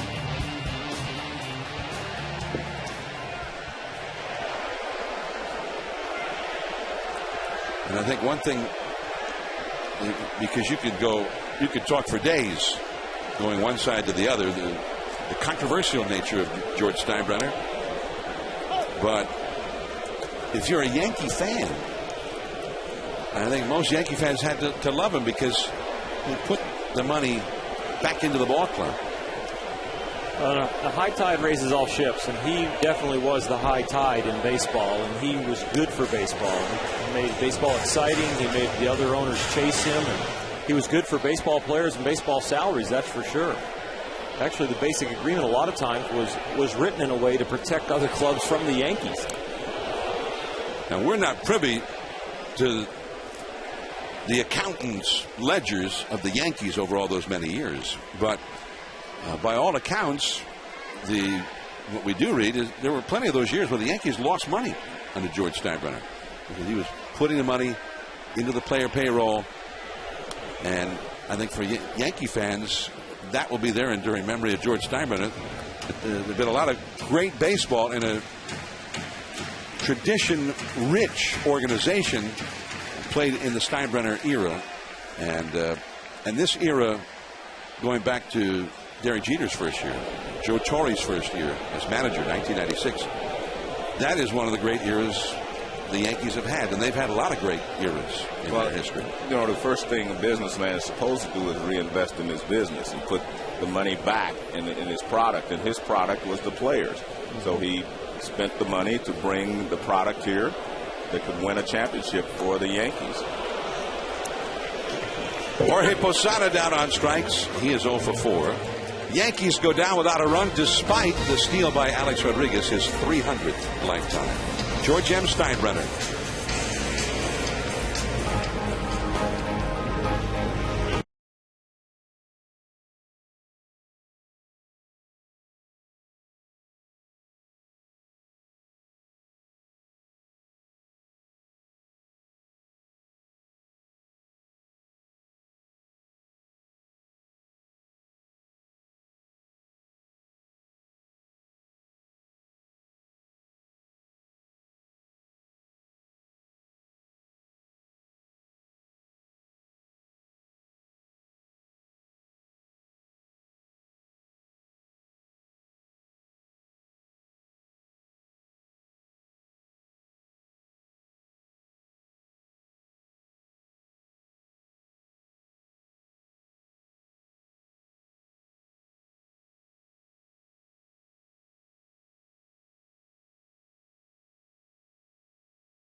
Sunday Night Baseball from New York. As we go to the 7th inning, the Red Sox come up with Adrian Beltre against Dustin Mosley. 7-1, the Yankees are leading. Beltre, deep left center field, off the top of the wall. He's going to have to hurry to get to second. Just there ahead of the tag by Cano. Played nicely in left field by Brett Gardner. Beltre gets a double, his first hit of the night. Fielder, Ryan Cage.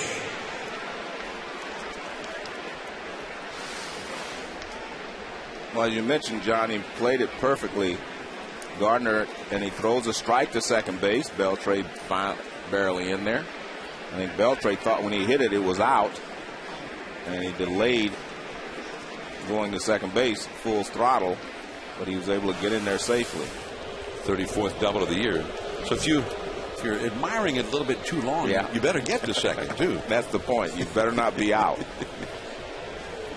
Here's the rookie, Ryan Kalish, who has hit a sharp one back to Mosley, who fielded it. Mosley's done a lot of things well tonight. Well, he's proven that he's a good athlete, John, first and foremost. I think that's what I see. And as all saying, that will probably help him as a pitcher to be able to repeat his motion.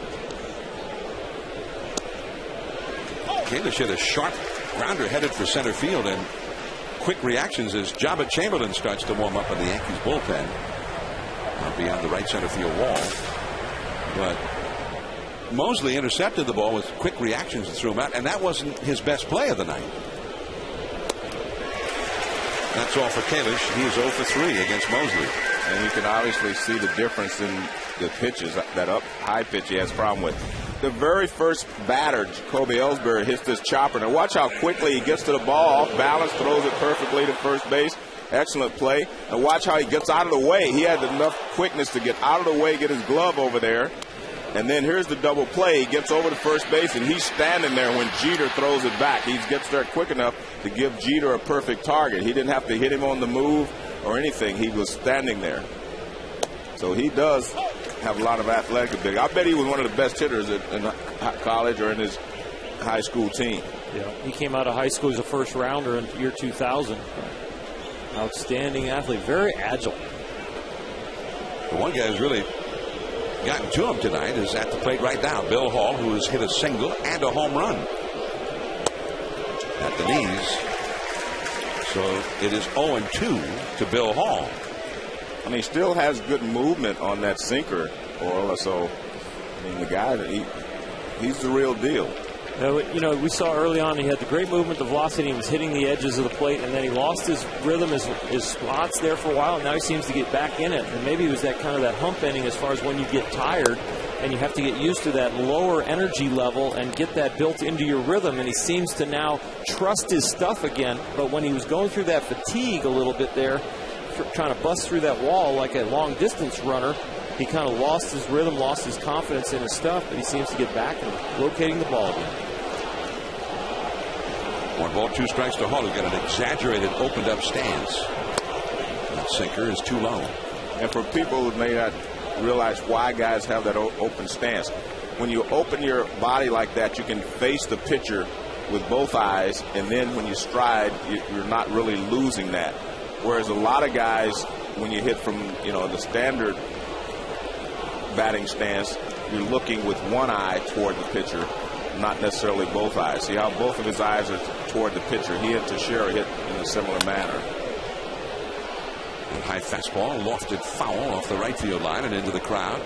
2-2. His front foot, half of the foot is outside the batter's box. That is really exaggerated. Yeah. Now here comes Joe Girardi. And a trainer.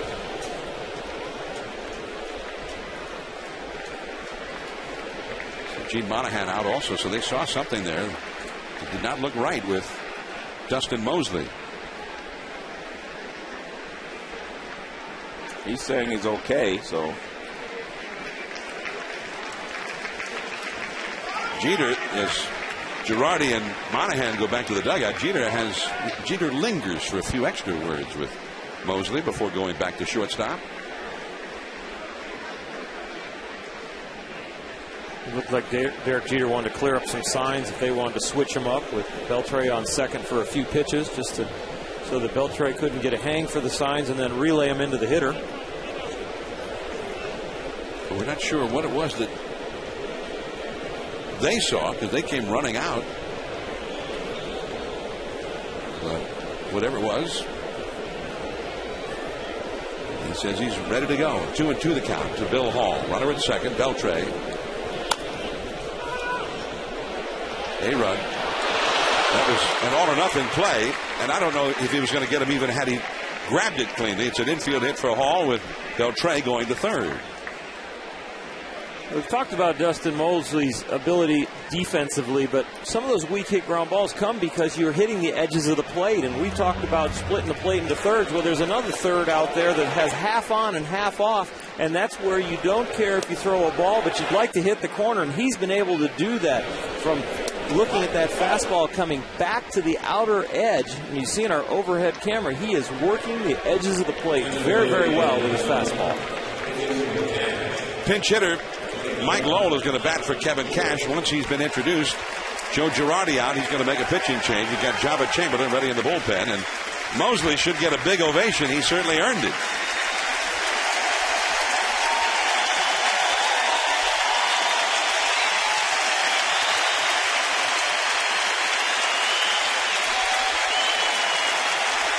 And a tip of the cap to acknowledge the ovation from the crowd in New York. Dustin Mosley. What a night.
And it's a big matchup. National League pennant race action. The Cardinals and Reds. The Reds in first, the Cardinals in second. And Chris Carpenter will be up against Mike Leake, the rookie sensation of the Reds. That's at 7 tomorrow night. Then on Wednesday Night Baseball at 8 Eastern, it's the Yankees and the Rangers, two first-place teams in the American League. Both games also available on ESPN3.com. Dave Island, pitching coach, over chatting with Dustin Mosley. He was the replacement starter for A.J. Burnett. And Mosley not only pitched a great game at Yankee Stadium, but he did it against the Red Sox, the arch rival. Pretty nice night for Dustin Mosley. Here's Jabba Chamberlain. Now the plan was for him to be the eighth inning setup man in front of the great Mariano Rivera. But he has struggled in that role, and that's not his role right now. He's had a very up and down year. Lately, he's been a little bit on the hot side. His last 5 1/3 innings, only giving up 1 hit. But Mike Lowell looking to try to get the Red Sox to climb back into this one with a big hit right here to build this rally. Runners at first and third, 1 out. At the knees for a called strike. 96-mile-an-hour fastball there.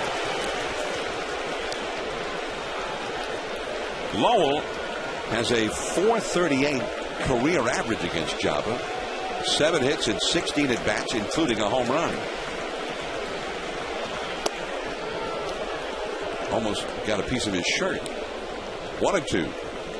Mike Lowell back from injury. And Lowell's been in the news a lot this year, and even before the season started, in trade rumors and the like. That is into the hole, knocked down by Jeter. Scoring is Beltre. Hall stops at second. And it is 7-2. An infield hit for Mike Lowell. He doesn't get many of those. We go to the top of the batting order, Jacoby Ellsbury. And we go to the studio to Steve Berthume with the Sports Center right now.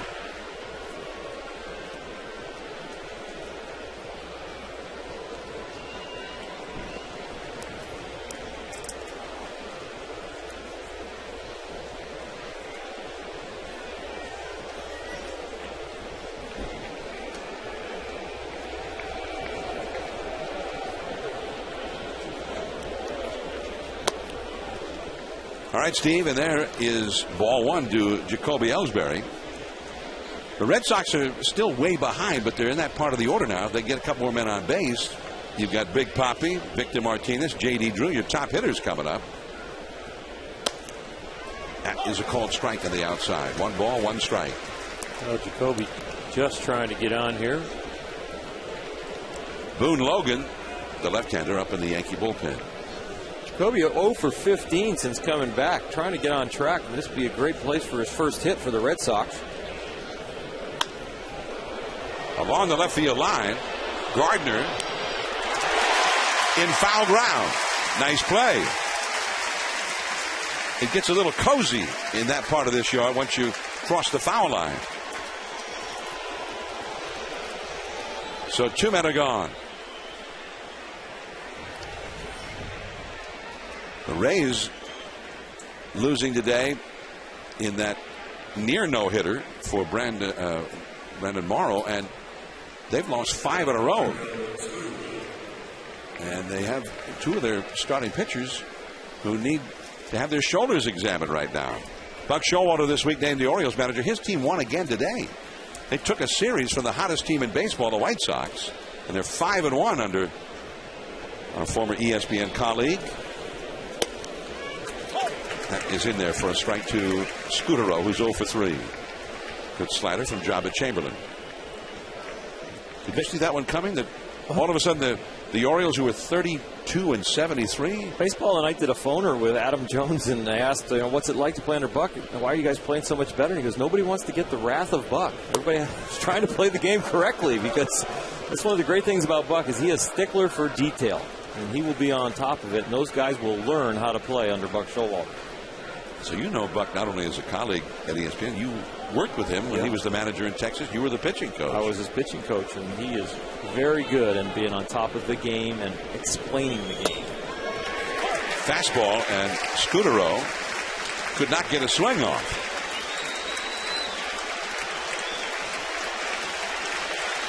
Justin Mosley, the runner at second, Bill Hall, is his responsibility. 7-2, the Yankees are leading. 1-2 to Scutaro. 2 men on, 2 men out. Big Papi, David Ortiz on deck. Ooh, that was a close one with 2 strikes.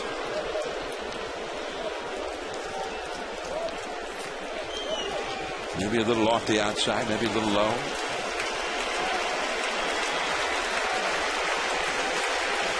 Scutaro only 3 hits and 16 at bats lifetime against Java. And late on that fastball, 96 miles an hour. A lot of guys, I guess, would be late at 96 miles an hour. Especially in a 2-strike count when you're trying to make sure that it's not a slider. He had just missed with that fastball low and away, and now the next one was a fastball more in the strike zone, but he still had to determine, was it a slider, was it a strike, was it a ball? So he's late. 2 on, 2 out. David Ortiz would be next. Slider out of the zone. Full count, and Posada is going to go out and talk to Java. Neither of the top 2 hitters in the Boston lineup have even been on base in this game. Ellsbury 0 for 4. Scutaro, the number 2 hitter, 0 for 3. If they're going to mount a comeback, this is a huge moment. Scudero to get on base in front of the power, give them their best shot. Hall at second, Lowell at first. There they go. And he walks him. He threw him a slider. The man with a 96-mile-an-hour fastball threw him a slider and walks him. And now we'll have to face David Ortiz with the bases loaded. Well, do you let him face David Ortiz? I don't think so. Out comes Joe Girardi, and I was thinking the same thing. If you're going to throw a 3-2 breaking ball to Marco Scudero, I don't know if I can trust you to face Big Papi in this situation. So Boone Logan, the only left-hander in the Yankee bullpen, has been summoned to face the left-handed hitting David Ortiz with the bases loaded and 2 down in the 7th. We'll be right back.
Seven to 2 for sure here in the 7th inning. But the Red Sox have the bases loaded, and their top home run slugger, David Ortiz, coming up.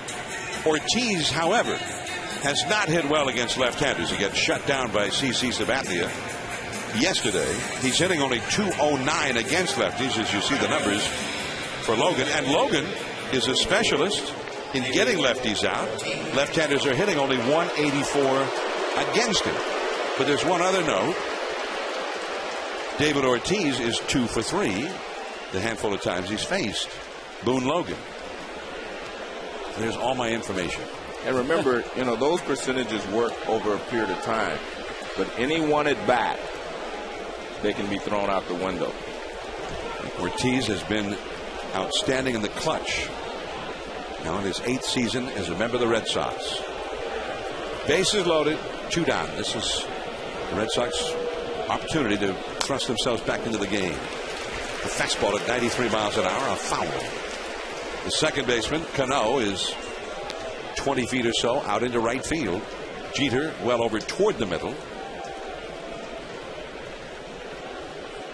Hall at third, Lowell at second, Scudero at first. A run is in, 7-2 Yankees. Victor Martinez, a very dangerous hitter, would be next. So tried the slider in the dirt. 1 ball, 1 strike. And remember, if you're a left-handed pitcher and you're pitching to one of the power hitters like David Ortiz, if you do not have a curveball, you're really not left-handed. You're basically just right-handed. So you have to throw it. He threw it there. It doesn't mean you have to get it over the plate, but you have to throw it to put it in the back of his mind that I can throw something other than a fastball. Otherwise, he'll just sit dead red. The fastball, 94 miles an hour, but it did not tempt Big Papi. 2-1. From a hitter's perspective, at this point, 2-1. I need the big fly. I need a ball in the gap. I'm going to sit dead red for a fastball. If he throws a curveball, just take it. Is it red because the fastball goes so fast? It creates heat. Creates a red line behind, a little fire behind it. Well, the good fastballs do. That's why they put that in video games. Dead red, yeah. 2-1 the count. He got the red, but too low. 3-1 now. So now you look in a certain zone with the red. You don't just look dead red anymore. You look for dead red in the spot that you think that you can drive the ball. And don't you really kind of want to cheat on a certain pitch right here? Because you want to hit the home run, the gapper, or swing and miss. You don't want to hit a ball easy. You'd rather swing and miss than top it. You want to hit the gapper, and then the home run is kind of a icing on the cake. But his sink, he's getting the ball down. He's kept the ball down, got a little sink to it. And Davis hit over the top of it. Robertson, the right-hander, in the Yankee bullpen. A switch hitter, Martinez, hoping to bat. He's out on deck. 3-2 the count.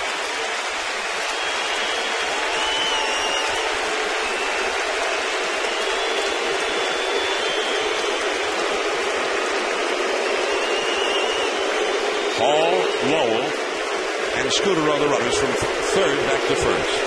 They run. He fought it off. Runners will have to go back. Ortiz, at the end of April, had only one home run. His average was below 200. Since then, beginning May the 1st, he's one of the home run leaders in the American League.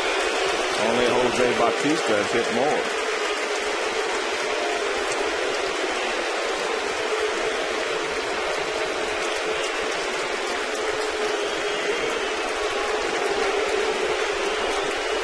There go the runners. And he got the ground ball coming in from right field. Cano. And Logan got it done. It was a battle, but the Yankees lead is still big. 7-2 Yankees as we go to the last of the seventh.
Baseball presented by Taco Bell. We're at Yankee Stadium in New York. We go to the last of the 7th inning. 7-2, the Yankees leading the Red Sox.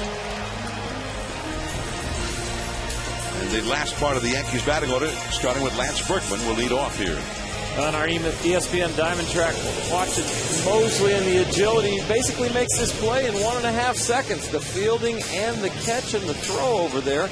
Beats the runner at 3.63, and then busting off the mound. Nice long strides, very athletic, able to square up and give Derek Jeter a very good target, as Joe said earlier.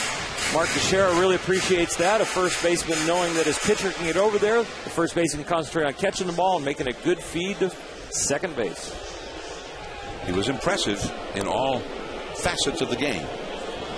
He really looks like a guy who could pitch in the National League and handle the bat also, because he's showing all the athleticism, eye-hand coordination it takes to be at least a good bunter. Lance Berkman facing the knuckleballer, Tim Wakefield. It's a 1-ball, 1-strike count. Now, Mike Lowell stays in to play first base, and Victor Martinez has moved back behind the plate. Lowell pinch hit for the catcher, the starting catcher, Kevin Cash, in the first half of this inning. So there's Victor back behind the plate. 1-2 the count to Berkman.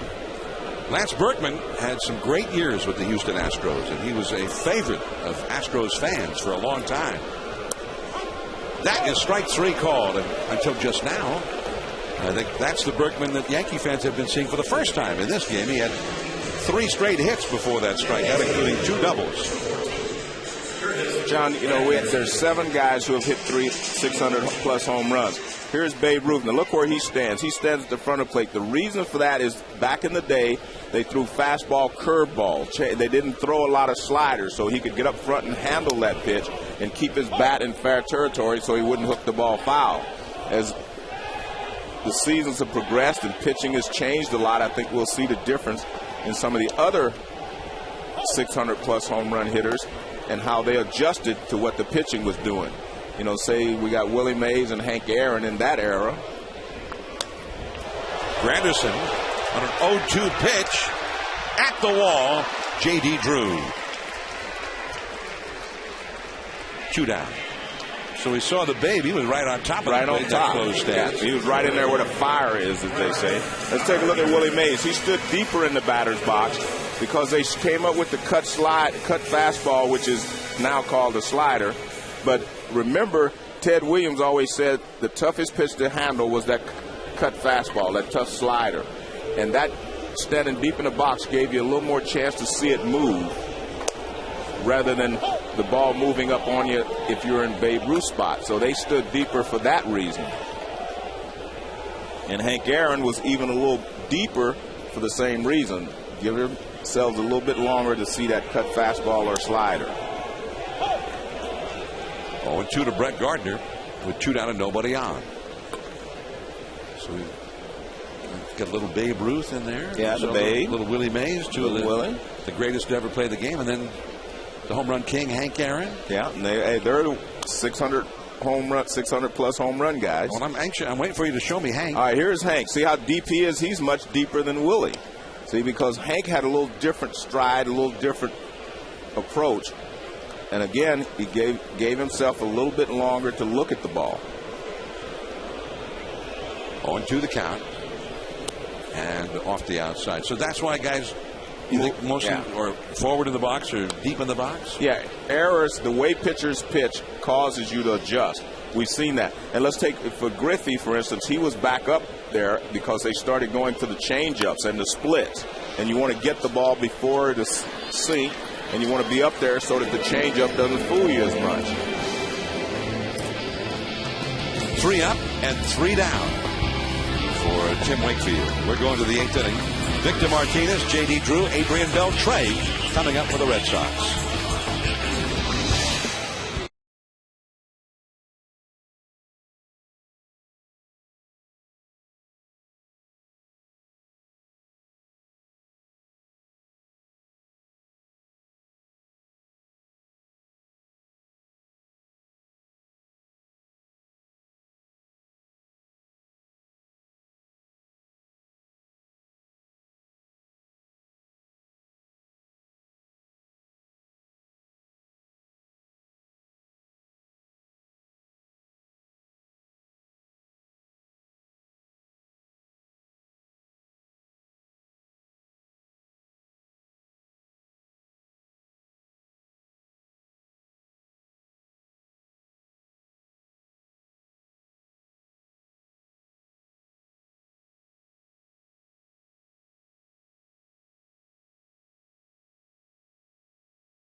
Taco Bell. Think outside the bun.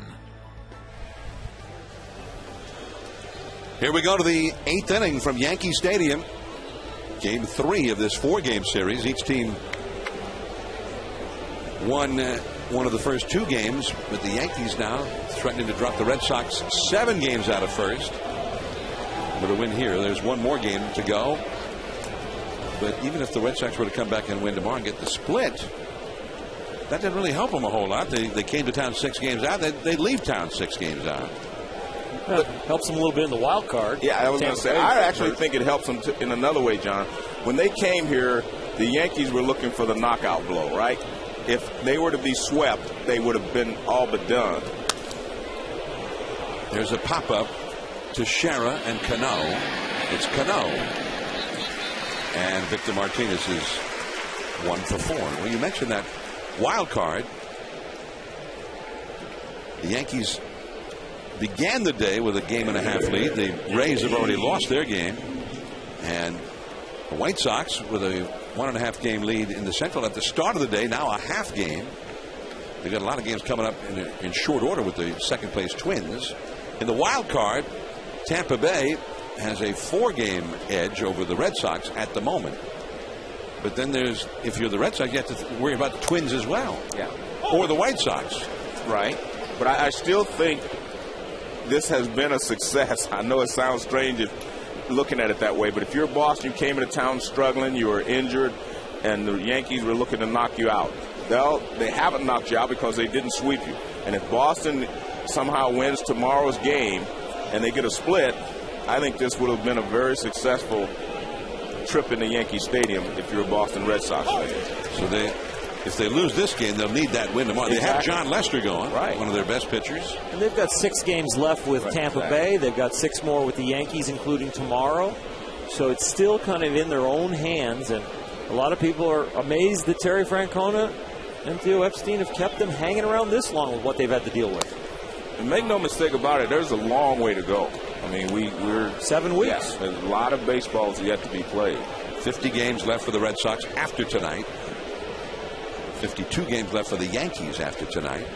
And this will be the first time they've had their starting rotation healthy for the whole year with Lackey and Dice K and Buck Holtz, and Beckett, and Lester. J.D. Drew is 0 for 3 with a walk. Boone Logan puts him down, and with 2 down, here comes Adrian Beltre. Aerial coverage provided by DirecTV. Get every MLB game and the most in HD. Call 1-800-DIRECTV. High overhead at Yankee Stadium. Adrian Beltre, the hitter, has flied out deep to right. Nice play in the second inning made by Nick Swisher. He's also walked and doubled. He almost hit a home run in the 7th. He's almost hit 2 home runs in this game. One was caught and one hit high off the wall at left center, and he got a double on it. He eventually scored a run.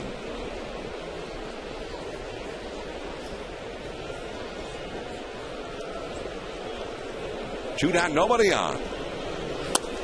At the knees.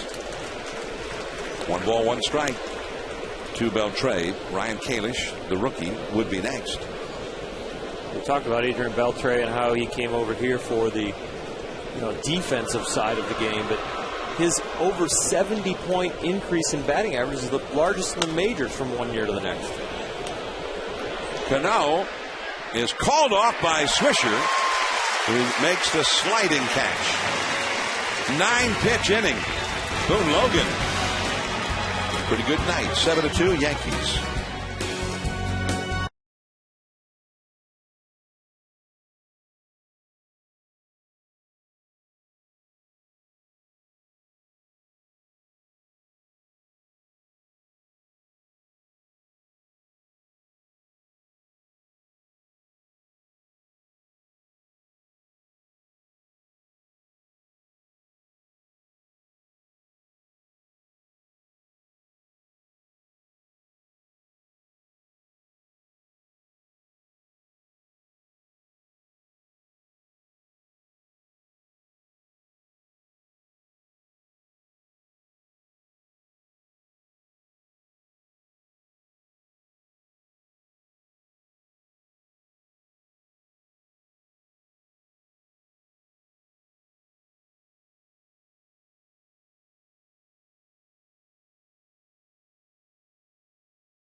means Derek Jeter leading it off against the knuckleballer Tim Wakefield.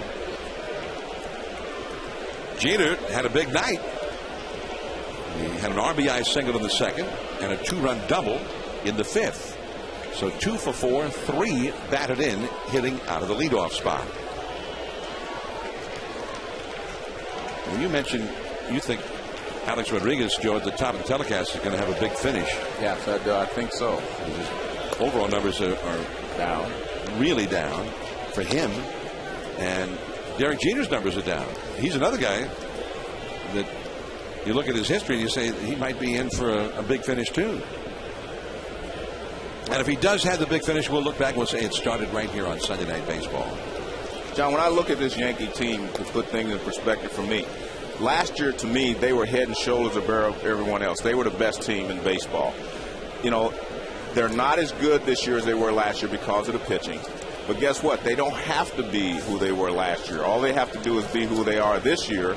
And by doing that, they will definitely make the playoffs. And then when you get into the playoffs, you look for some of these big superstars to step up for you. So that's the way I look at the Yankees now. Just be who you are now, get into the playoffs, and then have your superstars carry you the rest of the way. They won over 100 games last year. They're on pace to win about 94 this year. They aren't the dominant, intimidating team, but they're going to reach their goal. They're going to get to the playoff without a catastrophe. And then you're right. These resumes, this pedigree, the experience that they have in those playoffs will probably start to show up. Definitely. Sure did last year. Yeah. Nick Swisher, 2 singles, 2 strikeouts. But the Achilles heel is going to be the starting pitching. Is CC himself, and does he rise to the occasion again? And then who's going to fill in that number 2 hole? Yeah. Well, I think Pettit, if he's healthy, can fill the number 2. The question for me is the number 3. Yeah. Then where do you go? Yeah. Is it going to be Hughes? Is Vasquez going to be able to step up? That was a big sign that really hasn't come through yet.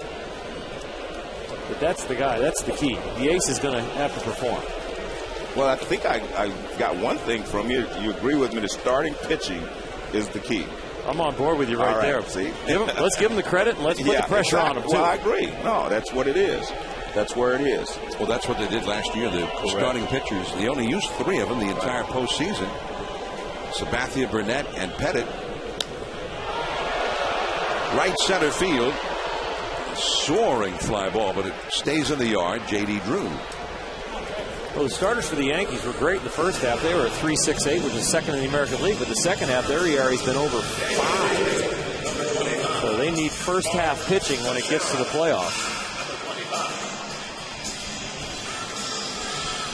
Sabathia, Burnett, and Pettit, what with all of the days off, and occasionally some of them would pitch with 3 days of rest.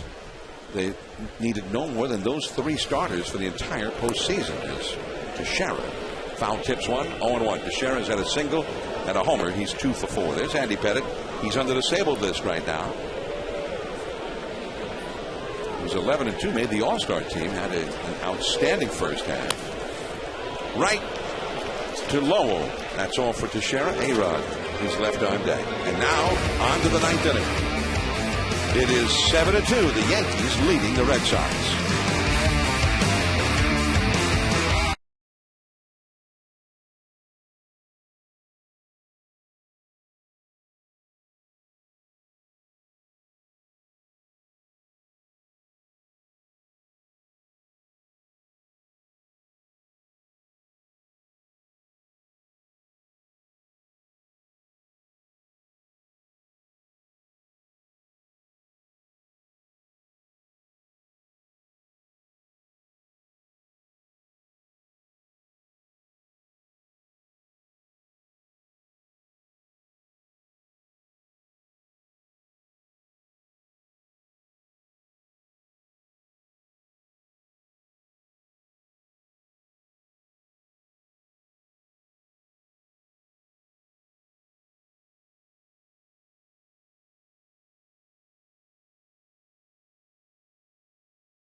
in our 21st season. Here we go to the ninth inning. The Yankees lead the Red Sox 7-2.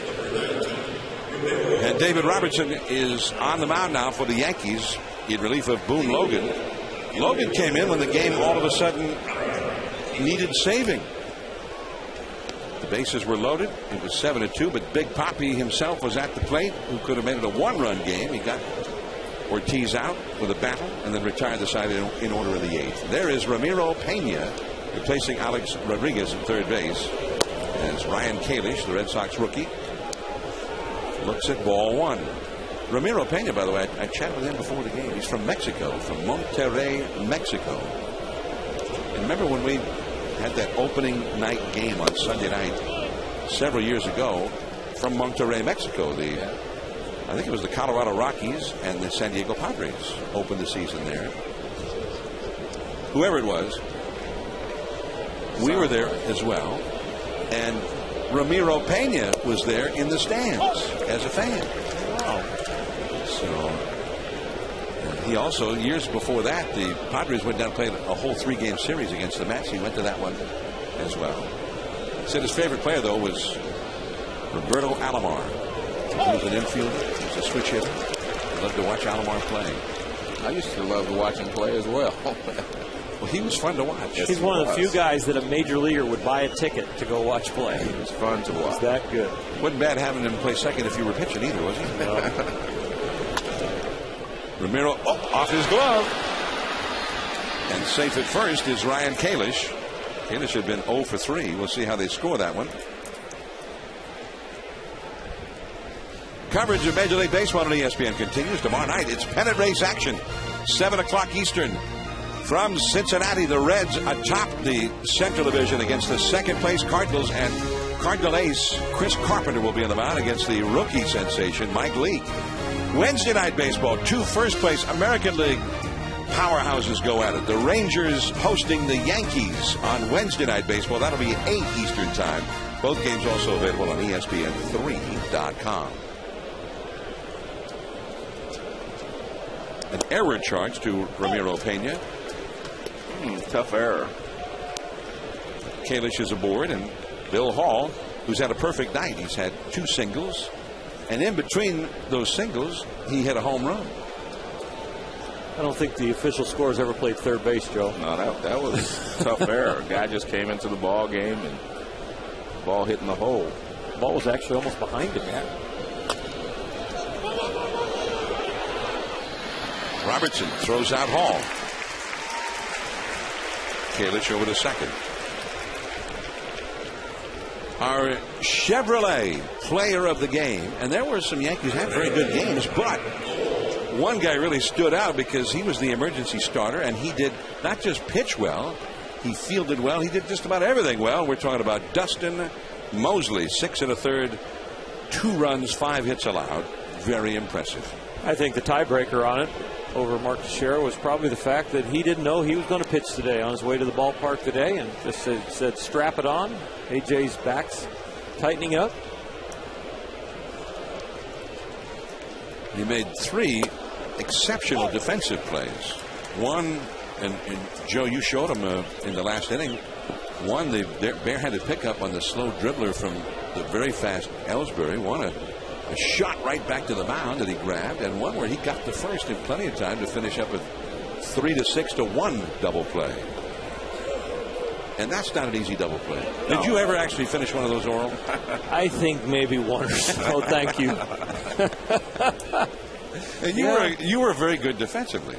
Yeah, I snuck in 1 Gold Glove, but I don't think it had anything to do with my fielding. It happened to be the year I won the Cy Young also, so I think they just wanted to put you in there. You pitched pretty well, so let's give you the Gold Glove.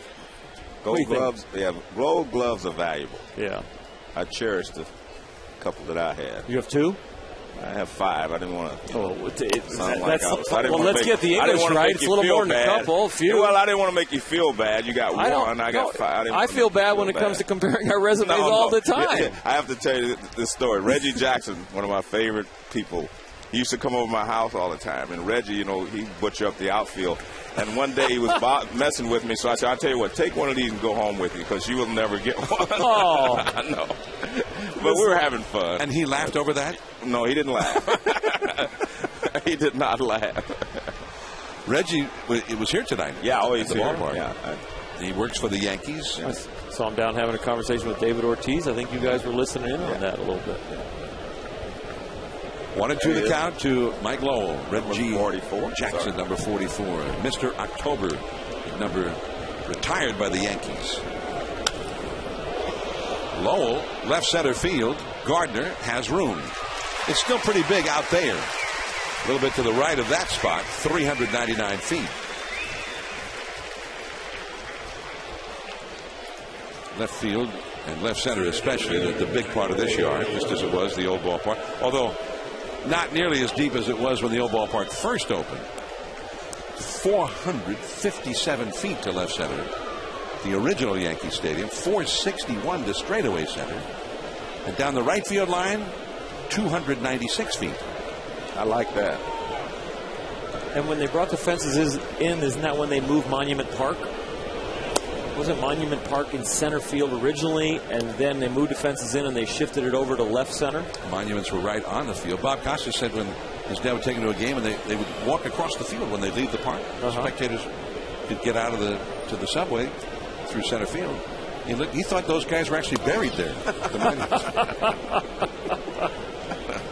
He was 8 years old, whatever. Yeah, exactly. 2 down. Here in the 9th inning, Jacoby Ellsbury. The Monuments are behind the center field wall here in the new Yankee Stadium. Is that the Mick, number 7? No, looks like the Mick. Ellsbury's still hitless since his return from the disabled list. That's got to be on your nerves a little bit if you're Ellsbury. Well, especially 16. Well, especially since he was swinging the bat so well in Pawtucket. What would it be like to be Derek Jeter and know that you'll have a monument someday? That would be a little eerie. What I love, whenever Jeter bats, you still get to hear the legendary voice of the longtime voice of Yankee Stadium, Bob Shepard. Mariano Rivera is up in the bullpen. Right now, it does not seem that he'll be needed. But you never know. He'll be ready if needed. Well, the Yankees are 59-0 when leading after 8, and we know the major reason is Rivera. Although they've had some blown saves, they still won those ball games. Ball 4, and if they get one more man on base, it would be a rule book save. But I don't think. No, he's not waiting. Girardi's not going to wait for one more. There's a rule book save opportunity, and there's what the manager thinks needs being saved. So the fans who are still here get a bit of excitement. The great Rivera is going to enter the fray. He wants to end this game before Big Papi comes up again with men all over the bases. Rivera coming in. We'll be right back.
Mariano Rivera, I think rather unexpectedly from where we're sitting, enters this game with 2 men on and 2 men out. Scudero, and I can see the thought process, I think, of Joe Girardi. He doesn't want things to start getting out of hand and then have to bring in Mariano. Try to end it right here before Big Papi comes up. But on the other hand, they have a 2 o'clock game here tomorrow, and there may be a real save opportunity in a tight ball game.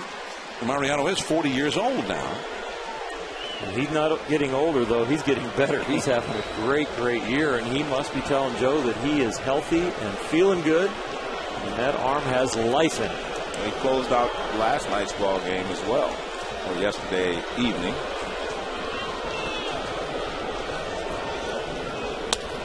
Right to the second baseman, Cano. The backhand flip to Jeter, just in time for the force out on Ellsbury. So he didn't really tax himself, I think, overly. 1 pitch and the game is now over.